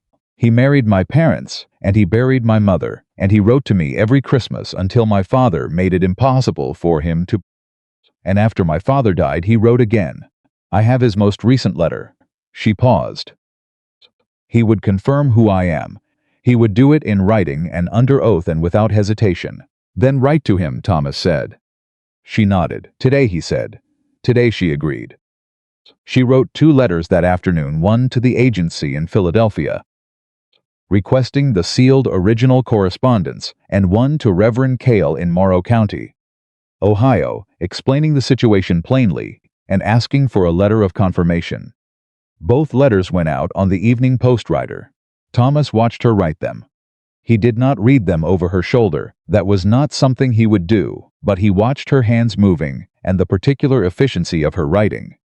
No crossed-out words, no false starts, clean lines moving directly across the page, and thought about what it cost a person to open a door they had closed carefully and gone to some lengths to keep closed. He thought she was doing it without complaint, because she understood the necessity, and because she had already decided somewhere between the platform and the porch and the kitchen table and the lamplight documents that this was worth defending, that they were worth defending. He made dinner that evening. She came into the kitchen to find it already done, and she stood in the doorway for a moment looking at the table, 2 plates, set out deliberately. The first time either of them had formally committed to eating at the table together rather than standing at the counter or taking the chairs in the front room, and something moved across her face that she didn't name, and he didn't ask her to. She sat down. He sat down, they ate. It was beef and biscuits and nothing special. And it was the best meal Thomas had eaten in 5 years. And he thought that probably had nothing to do with the food. 3 days into the 10-day review period, Cord moved. Not against the land, not against the documents, against Margaret. It came through Mabel Fletcher, which was either cynical or inspired on Cord's part. Thomas couldn't decide which, because Mabel was not Cord's ally, was not in any conspiracy with him, and would have been genuinely horrified to know she was being used. But Cord had known what he was doing when he planted the question in the right conversation at the right moment. Mabel appeared at the ranch on the 4th day, and this time she had no pie. She came alone, and she came with the look of a woman who has taken on an uncomfortable duty because she believes it is the right thing to do, which Thomas recognized as the most dangerous version of Mabel Fletcher. He met her in the yard, she said, without preamble, because Mabel's discomfort made her direct in a way her comfort never did. Thomas, I need to speak with you about something I've heard. Go ahead, he said. There is talk in town, she said carefully, about whether your Margaret is truly who she says she is. About the confusion with the telegram. About the documents. I don't give it credence, I want you to know that, but it is being said. and said loudly enough that I felt you ought to know. Who's saying it? Thomas said. Mabel hesitated. I heard it first from Harold Dunn at the feed store. Harold said he'd been told by someone at the county clerk's office. She paused again. Thomas, I don't want to make more of this than it is. Who at the county clerk's office? Thomas said. I don't know, Harold didn't say. Thomas kept his face still. Pierce at the county office was young and conscientious and had not seemed like a man in Cord's pocket. But Cord had a lawyer in Cheyenne and a cousin in the railroad office and a land assessor willing to file a fraudulent report. A nervous word in the ear of a young clerk was not a complicated operation. What exactly is being said? Thomas said. Mabel met his eyes. That the woman calling herself Margaret Ellis may not be the woman the agency sent. That the real Margaret Ellis may indeed have died in the accident, and that a woman who survived the same accident has taken her place. Intentionally, in order to gain access to your property and your financial situation. Thomas looked at her for a long moment. Then he said, Mabel, come inside. She came inside. Margaret was at the table with the accounts. She looked up when they entered, and she read Mabel's face and Thomas's face, and the specific quality of the silence between them. And she set down her pen. Thomas said, someone is saying that Margaret may not be the agency's Margaret. That she may have taken advantage of the accident and the name confusion. Margaret looked at Mabel. Mabel looked at Margaret. A very long moment passed. Margaret said, Mrs. Fletcher, are you asking me whether I am who I say I am? Mabel said. Uncomfortably, I'm asking because someone else will ask. And because if there's an answer, I'd rather it came from you than from yes, Margaret said. I am who I say I am. I am Margaret Ellison Ellis. Born in Morrow County, Ohio, in 1855, seamstress in Philadelphia for 8 years. Correspondence with Thomas Caldwell from March to June of this year. Traveling west on his invitation when the accident occurred. She paused. I have written to the placement agency for sealed confirmation of our correspondence. I have written to my mother's pastor in Ohio, who has known me since I was 8 years old. Those letters will arrive within the month. She looked at Mabel with steady eyes. I can also produce from memory the contents of every letter Thomas and I exchanged, in sequence including details that no one outside of this room could know. If someone wants to test whether I am who I say I am, I welcome it. Mabel opened her mouth, closed it. She looked at Thomas. He said, she's told you what there is to tell. The documentation is coming. The rest is rumor, and I know where it started. Mabel said. Slowly, Gerald Cord. Thomas said nothing. Mabel's chin came up.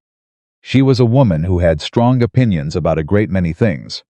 But there was one opinion she held above all others, which was that a man who weaponized the charity of a community's women to do his dirty work was the lowest variety of man available. She said, I see. She said, I'm sorry, Thomas, she said. To Margaret, I'm sorry, dear. I shouldn't have. I should have thought about where it was coming from before I came here with it. Margaret said, you came because you thought I should know. That was honest of you. Mabel looked at her for a moment. Then she said something Thomas had never heard Mabel Fletcher say to anyone in the 10 years he'd known her. She said, you're a good woman. I can see that clearly. She left. Margaret sat for a moment after the door closed. Then she said, without looking at Thomas, he's going after my credibility before the letters arrive. Yes, Thomas said. Because if he can establish the rumor before the confirmation comes. She stopped. The letters will clear my name. But a cleared name and an undamaged name are different things. In this town, Thomas said. Your name is not going to be damaged. She looked at him. Mabel Fletcher just told you you're a good woman, he said. In Whitmore, Wyoming, that is the equivalent of a citation from the territorial governor. Something happened at the corner of her mouth. Not quite a smile, but its near neighbor. Don't underestimate Cord, she said. I'm not, Thomas said. But don't underestimate what you built in this town in 10 days. Mabel came here to warn you. She left defending you. That's not nothing. Margaret looked at him, and the near smile became something slightly more real. "No," she said. "It's not nothing." The second assessor contracted by Whitfield's office, a methodical man named Garber, who spoke in full sentences and made nobody comfortable, walked the north fence line on the 7th day of the review period. Thomas walked it with him, the same way he'd walked it with Leland. 3 steps behind, watching everything. Garber was nothing like Leland. He moved slowly. He measured twice. He used a surveying rod and a plumb line and a compass, and he recorded every reference point in a leather-bound journal with his full name on the inside cover. At the 3-stone formation, he spent not 4 minutes but 23, measuring from the stones to the fence line, in 3 different directions, with the comprehensive thoroughness of a man who is going to stand in front of a judge and testify to his findings and intends to be unimpeachable. When he was done at that point, he straightened up and looked at Thomas. He said, "Your fence line is 12 feet north of the formation." Thomas said, "Yes," Garber said. "The Leland report indicates the boundary at the formation itself." Thomas said, "Yes." Garber looked at his notes. 12 feet, he said again. To himself, with the particular emphasis of a man who has confirmed something significant and is making sure his record reflects it. He filed his report 2 days later. On the morning of the 9th day, Cord's lawyer Aldridge sent a second letter. This one was different in tone. The first letter had been aggressive, a declaration of intent, a man on the advance. This letter was more careful. It used qualified language. It cited the county review and acknowledged the existence of Henshaughnessy's original survey. It did not withdraw the dispute, but it reframed it as a request for clarification rather than a formal claim. Thomas read it twice. Margaret read it once. She said, "He's retreating," Thomas said, "or repositioning." "No," she said. "Read the last paragraph. He's asking for a meeting." Not a court date, a meeting. A man who thinks he's winning doesn't ask for a meeting. Thomas read the last paragraph. "She was right," he said. "Whitfield." She said, "Yes." "Get to Whitfield before Cord does." He was in Whitfield's office within the hour. Whitfield had already received Garber's report. He had it on his desk when Thomas arrived. And he looked at Thomas over his reading glasses, with the expression of a man whose suspicion has been confirmed and who is now deciding what to do with the confirmation. "Garber found exactly what Hennessy's survey says," Whitfield said. "The line is 12 feet north of the formation. The Leland report is incorrect by precisely that margin. Not approximately. Precisely." He paused. "That kind of precision in the wrong direction is not an error." "No," Thomas said. "I'm going to refer Leland's report to the Territorial Land Office for formal review," Whitfield said. "That is a separate process from your boundary dispute, which is now resolved in your favor. Your north fence line stands where it has always stood." He paused. "But the referral to the Territorial Office will ask questions about how that report came to contain precise inaccuracies, and in whose interest those inaccuracies operated." Thomas said, "Cord sent a letter this morning, asking for a meeting." Whitfield said, "I know. Aldridge contacted my office an hour ago. He's asking if the boundary dispute can be resolved informally." He looked at Thomas. "You don't have to meet with him." "I know," Thomas said. But Whitfield said carefully, "A man who agrees to an informal resolution from a position of documented strength is sometimes in a better situation than a man who insists on a formal proceeding that could take months and cost money that ranchers generally don't have in unlimited supply." Tom thought about Margaret at the kitchen table, about the ledger, about the letters going to Ohio and Philadelphia, about the thing being built, carefully and under pressure, at his ranch, about what months of formal proceedings would cost not just in money, but in the specific daily cost of a life spent defending itself instead of living.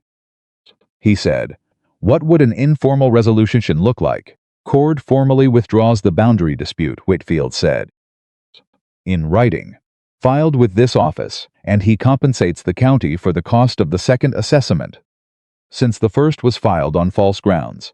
He paused. and Leland's referral to the territorial office proceeds regardless. That's not negotiable, Thomas said. He won't like the last part. No, Whitfield said. He won't, but it's not his choice. Thomas rode home and told Margaret everything. She listened. She thought. She said, take the informal resolution if he offers it on those terms. Don't negotiate further.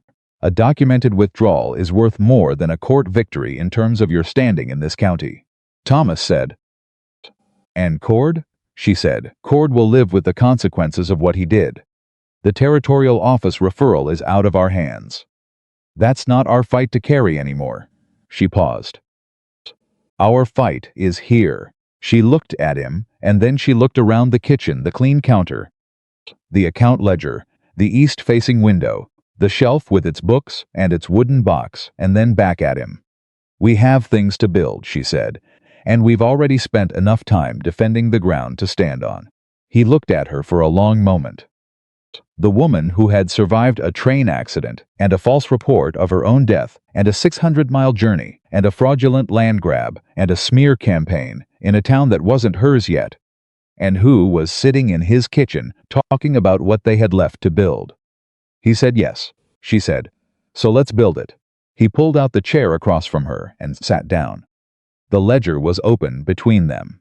Outside, the evening was settling across the hill in the way it did. Amber, and particular and unrepeatable, and neither of them stopped to look at it because they were already inside the thing that the light was falling on. Already part of the home that was no longer waiting for them to arrive. They were here, both of them, and the ground beneath them was solid. Cord's withdrawal arrived on a Thursday morning, 11 days after Garber filed his report. It came through Aldridge, typed on legal stationery, with the formal language of a document designed to leave no room for interpretation on either side. Gerald Cord formally withdrew his boundary dispute claim against the Caldwell ranch, citing a reassessment of the survey evidence. The withdrawal was unconditional. It was filed with Whitfield's office the same day. Cord also paid the county's cost of the second assessment without being asked twice, which Whitfield told Thomas later was the fastest he had ever seen a man produce money he didn't want to part with. Thomas read the withdrawal letter at the kitchen table with Margaret across from him and his coffee going cold beside his hand. He read it once. Then he put it down. Margaret said, "Well, it's done," he said. She didn't say anything for a moment. She looked at the letter without picking it up. Then she said, "How do you feel?" It was the kind of question Thomas was not accustomed to being asked, and for a moment he simply sat with it, feeling the shape of the answer before he found the words for it. "Like a fence that's been leaning against pressure for too long," he said. And the pressure just stopped. She looked at him. "That's either relief or the beginning of falling over," she said. "I know which one it is," he said. "So do I," she said. And she picked up her coffee and drank it and went back to the accounts, which was the most Margaret Ellis thing she could have done. And Thomas sat for another moment with his cold coffee and his withdrawn dispute letter and felt the particular, unhurried settling of a situation that has been resolved correctly. The Territorial Land Office referral regarding Leland's report was already moving through official channels and was no longer Thomas's concern to manage. Whitfield had made it clear that the referral was the territory's business now, not the county's and certainly not Thomas's. What happened to Leland and to whatever instructions Leaston had been operating under when he filed a report with a precise 12-foot inaccuracy was a matter for larger processes than a ranch in Wyoming. Cord himself had gone quiet. Not absent, he was still on his land, still running his cattle, still the same geographic fact he had always been, but quiet in the specific way of a man who has overplayed a hand and is now calculating the cost of it and not liking the numbers. Thomas heard through Porter, who heard through someone else, that Cord had met with his banker in Cheyenne the previous week. The meeting had apparently not been comfortable. The question of Cord's eastern range and its water access was unresolved and would remain unresolved, because the creek was Thomas Caldwell's water and always had been. And no fraudulent survey or lawyer's letter or planted rumor was going to change that. Thomas did not feel triumphant about this. He was not a man who kept score in the particular way that made a neighbor's difficulty satisfying. But he felt clear. He felt the way a problem feels when it is genuinely finished rather than temporarily suspended. And that clarity was its own reward. The letters arrived 10 days later, both of them within 2 days of each other. The agency's letter came first. It was sealed with the agency's official stamp and contained a certified copy of the original correspondence file for Margaret Ellis, including the intake documentation, the letters exchanged, and the placement record listing Thomas Caldwell of Whitmore, Wyoming as the matched correspondent. The file matched, detail for detail, everything Margaret had told Thomas and everything Thomas had told Whitfield. The agency also included a brief note from the director expressing concern about the confusion that had led to the erroneous death notification and confirming that the error had originated with a railroad official who had misread the Pecan accident manifest and recorded names in the wrong column. Thomas read it at the table. Margaret sat across from him and did not read over his shoulder because she was not that kind of person. But he could feel her waiting, with the particular quality of someone who knows what a document says and is simply waiting for the confirmation to be real. He put it down and slid it across to her. She read it. She set it down. She pressed her palms flat on the table, just for a moment, and looked at the window. "That's everything," she said. "Yes," he said. Reverend Cale's letter came 2 days after that. It was handwritten, in the small, precise script of a man who had written a great many letters over a great many years and had long since made an economy of the craft. It was also, Thomas thought, one of the finest things he had read since Margaret's first letter arrived in April. Cale wrote that he had known Margaret Ellison since she was 8 years old and her mother had brought her to Sunday school. He wrote that she was the kind of child who asked questions that made adults reconsider things they thought they had settled. He wrote that she had survived a difficult home with a father whose failures were well documented in the county, and that she had left that home at 22 with nothing but her own capability and the determination to build something clean. He wrote that he had never been anything but proud of her. He wrote that whoever Thomas Caldwell was, he hoped Thomas understood the quality of the woman he had been sent, and that if he treated her with the respect she was owed, then Cayley would consider it a matter of answered prayer. Thomas read this letter twice. Then he said, "You should read this." Margaret read it. She was very still while she read. When she finished, she set it down carefully, as if it were something fragile, and she pressed her lips together in the way she did when something had moved her, and she was not yet ready to address it directly. After a moment she said, "He's a good man. He thinks well of you," Thomas said. "He always has," she said. "Even when my father made it," she stopped. Started again. "He wrote to me every Christmas, even when my father refused to pass the letters on. I found them after my father died. 12 letters. In a box never opened." Her voice stayed steady, but only barely.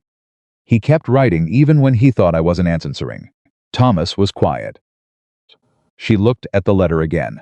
"I need to write back to him," she said. "Yes," Thomas said, "you should."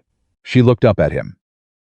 Her eyes were clear and direct, the way they always were.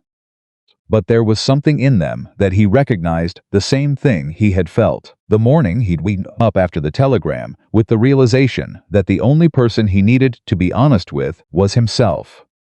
The particular exposure of about something too much to protect yourself from it. "Thomas," she said. "Yes, thank you," she said, "for not asking me to be someone simpler." He looked at her across the table. The letters were between them, the agency's certified file and the old pastor's hand writing, and the history of a woman who had built herself out of harder material than most people were ever asked to work with. "You did the same for me," he said, "when you didn't ask about Catherine." She held his eyes for a moment. Then she said, "We're even then." "We're even," he said. What happened next came from a direction neither of them was watching.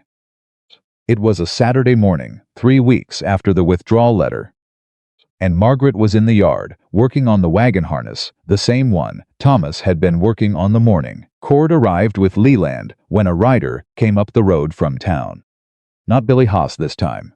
A woman, young, maybe 19, in a traveling dress that had clearly been on her for most of the previous day. She pulled up at the gate and said, "Is this the Caldwell Ranch?" Margaret straightened. "It is. I'm looking for Margaret Ellis," the woman said. "I was told in town she lives here." Margaret walked to the gate. "I'm Margaret Ellis." The woman looked at her with a complicated expression, relief and uncertainty, and something that looked like the aftermath of a decision that had cost a great deal. She said, "My name is Clara Marsh. I was on the train. The same one as you last summer. The accident." Margaret went very still. "I was the other one," Clara said. "The one they thought was you." Thomas had come out of the barn when he heard voices, and he stopped at the barn door and watched without coming closer, understanding instinctively that this was not a moment that needed a third person. Margaret said carefully, "They reported your death as mine." "They reported your death as mine," Clara said. "My name was Clara Marsh. My papers said Clara Marsh." But in the confusion, when they were pulling people out, someone took my bag, and my bag had the wrong tag on it, and by the time anyone realized, she stopped. "I've been trying to find you since December. I needed you to know that I'm sorry. That it wasn't, nobody meant it to happen. I was unconscious for 2 days, and when I woke up the papers were already filed." Margaret looked at her for a long moment. Then she said, "You don't have anything to apologize for." Clara said, "I know people think I'm dead." "Yes," Margaret said. "I don't know how to." Clara's voice broke slightly, and she controlled it. "I lost my whole situation. The man I was traveling to see, he was told I was gone. By the time I recovered and could send word, he had already moved on. He'd had to. I understand that. But I lost everything I was traveling toward, and I thought, if I could find you, the one who survived in my place, and tell you I don't know what I thought." Margaret opened the gate. She said, "Come inside." Clara came inside. Thomas went back into the barn and gave them the house for an hour. He worked on the harness Margaret had left, and he thought about a young woman on a train and a confused manifest, and the specific mechanics of how an accident can unravel 2 separate lives before either person has any say in it. He thought about his 6 days with the telegram in his coat pocket. He thought about what those 6 days had cost him. The particular way grief hollowed a person, even when the grief turned out to be wrong.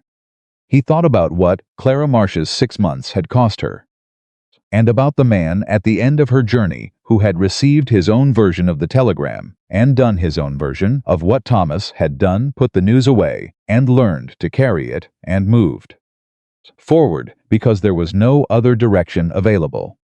He wondered if that man was still out there somewhere, carrying something he didn't have to carry. He wondered if anyone had told him.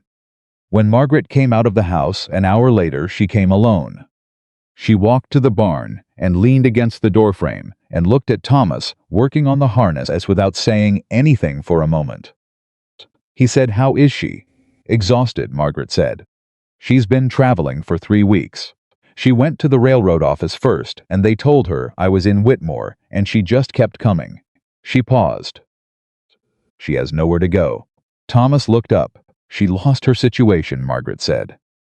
"The man she was traveling to, he received the death notice and he remarried 4 months ago."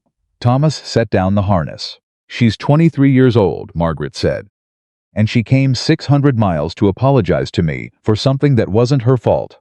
Thomas said, "What do you want to do?" She looked at him steadily. "I want to let her stay until she figures out what's next," she said. "The back room has space. She can work. She's not a woman who sits still. I can tell that already. We have room and we have work, and she has nowhere else." Thomas looked at his wife, the woman who had arrived on a train with a traveling bag and a bandaged arm and 4 words, "I'm sorry I'm late," and had proceeded to fix his roof and read his account ledger and outmaneuver a fraudulent land grab and write to an old pastor in Ohio and open the gate to a stranger who needed it opened. He said, She can stay as long as she needs. Something in Margaret's face went quiet and warm, which was as close as she came to the kind of emotion other people wore on the outside. She said, "Thank you."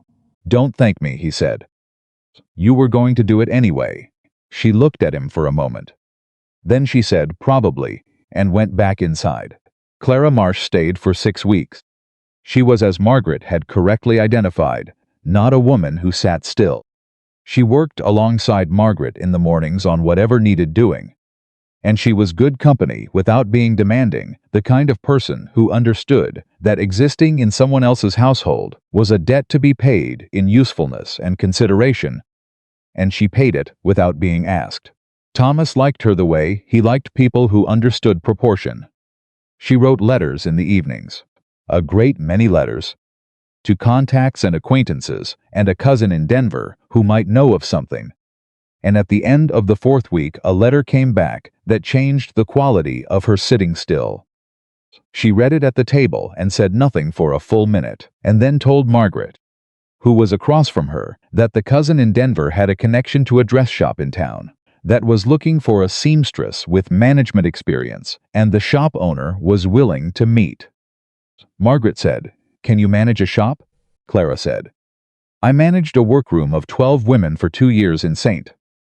Louis before my situation there ended," Margaret said.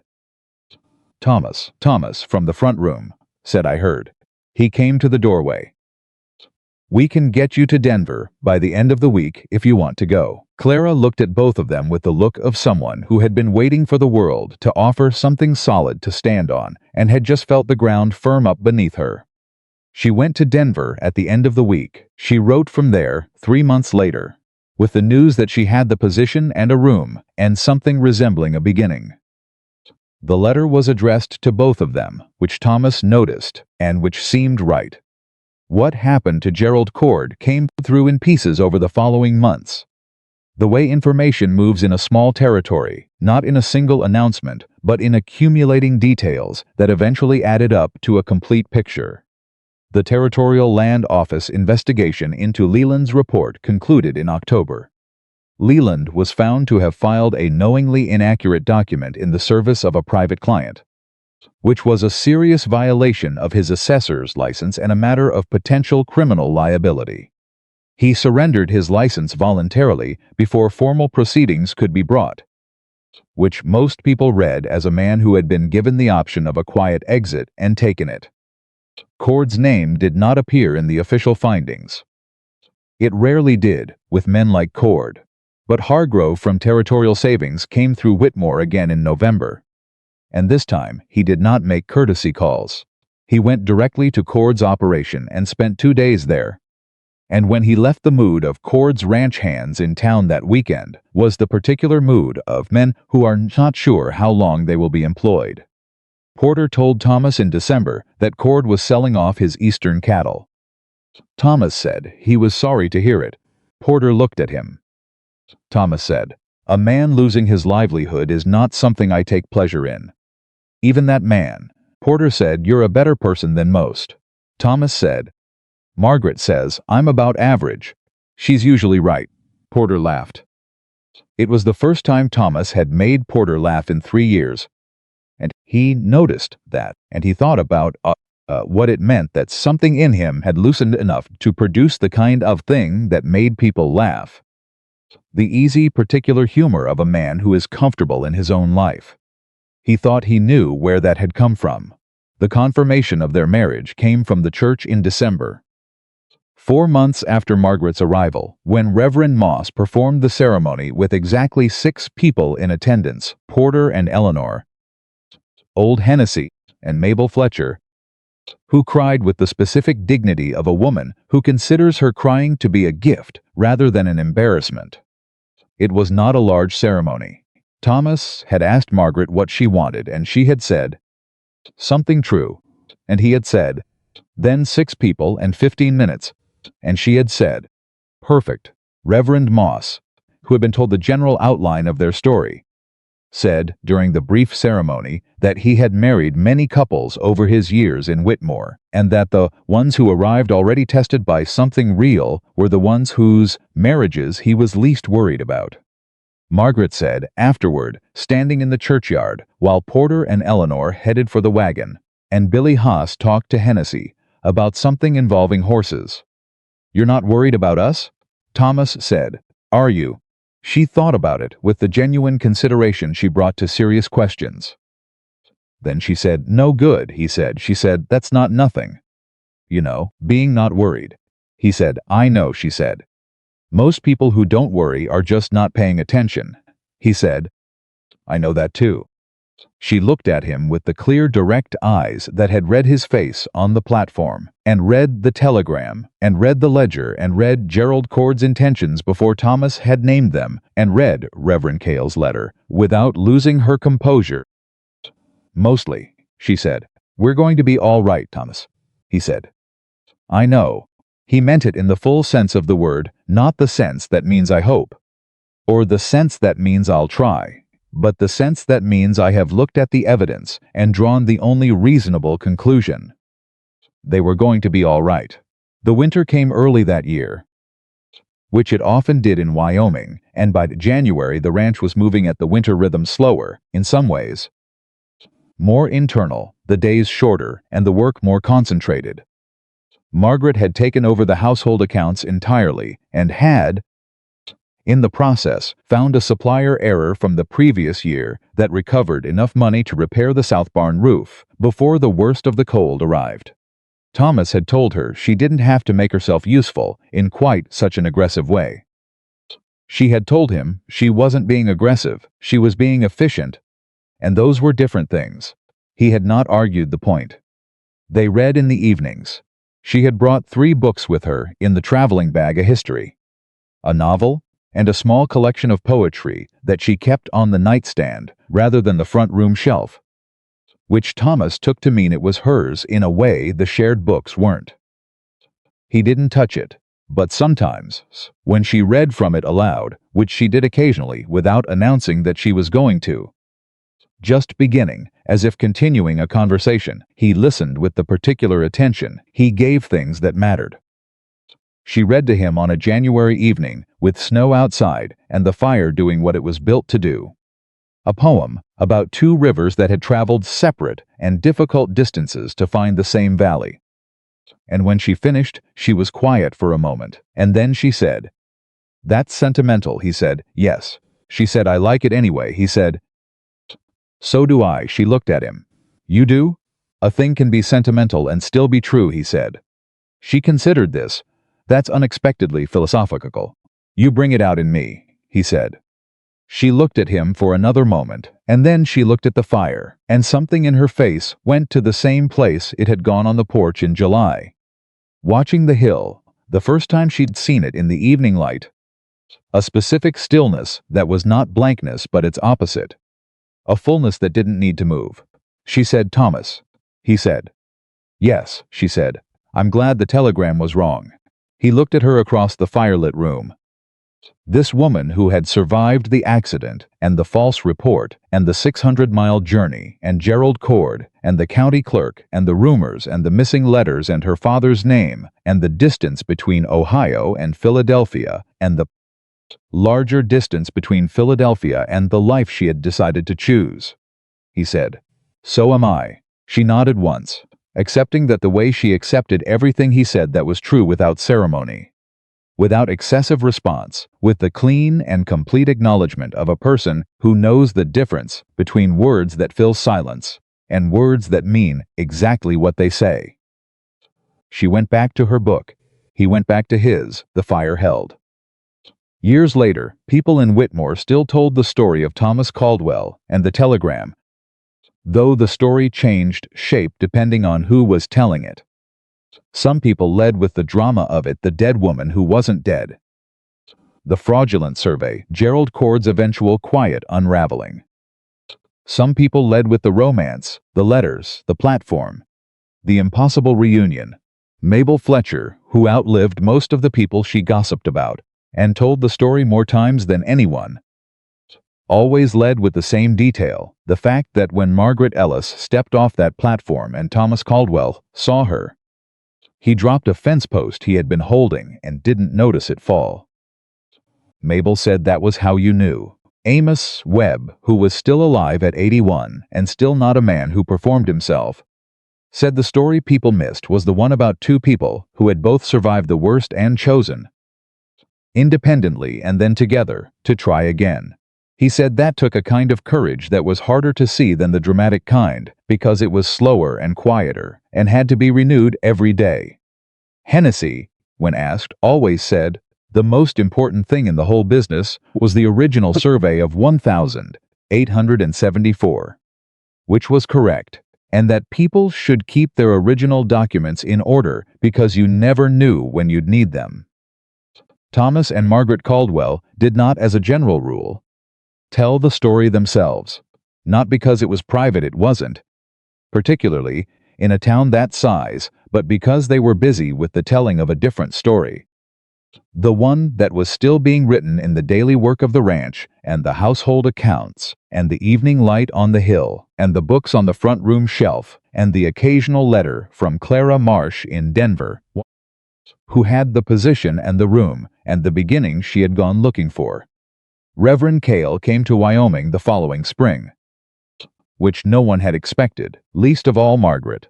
He was 74 and had never been west of Columbus, but he had decided, he wrote in the letter that preceded him by 2 weeks, that a man who had written Christmas letters for 12 years to a woman he'd helped raise had earned the right to see how she was living.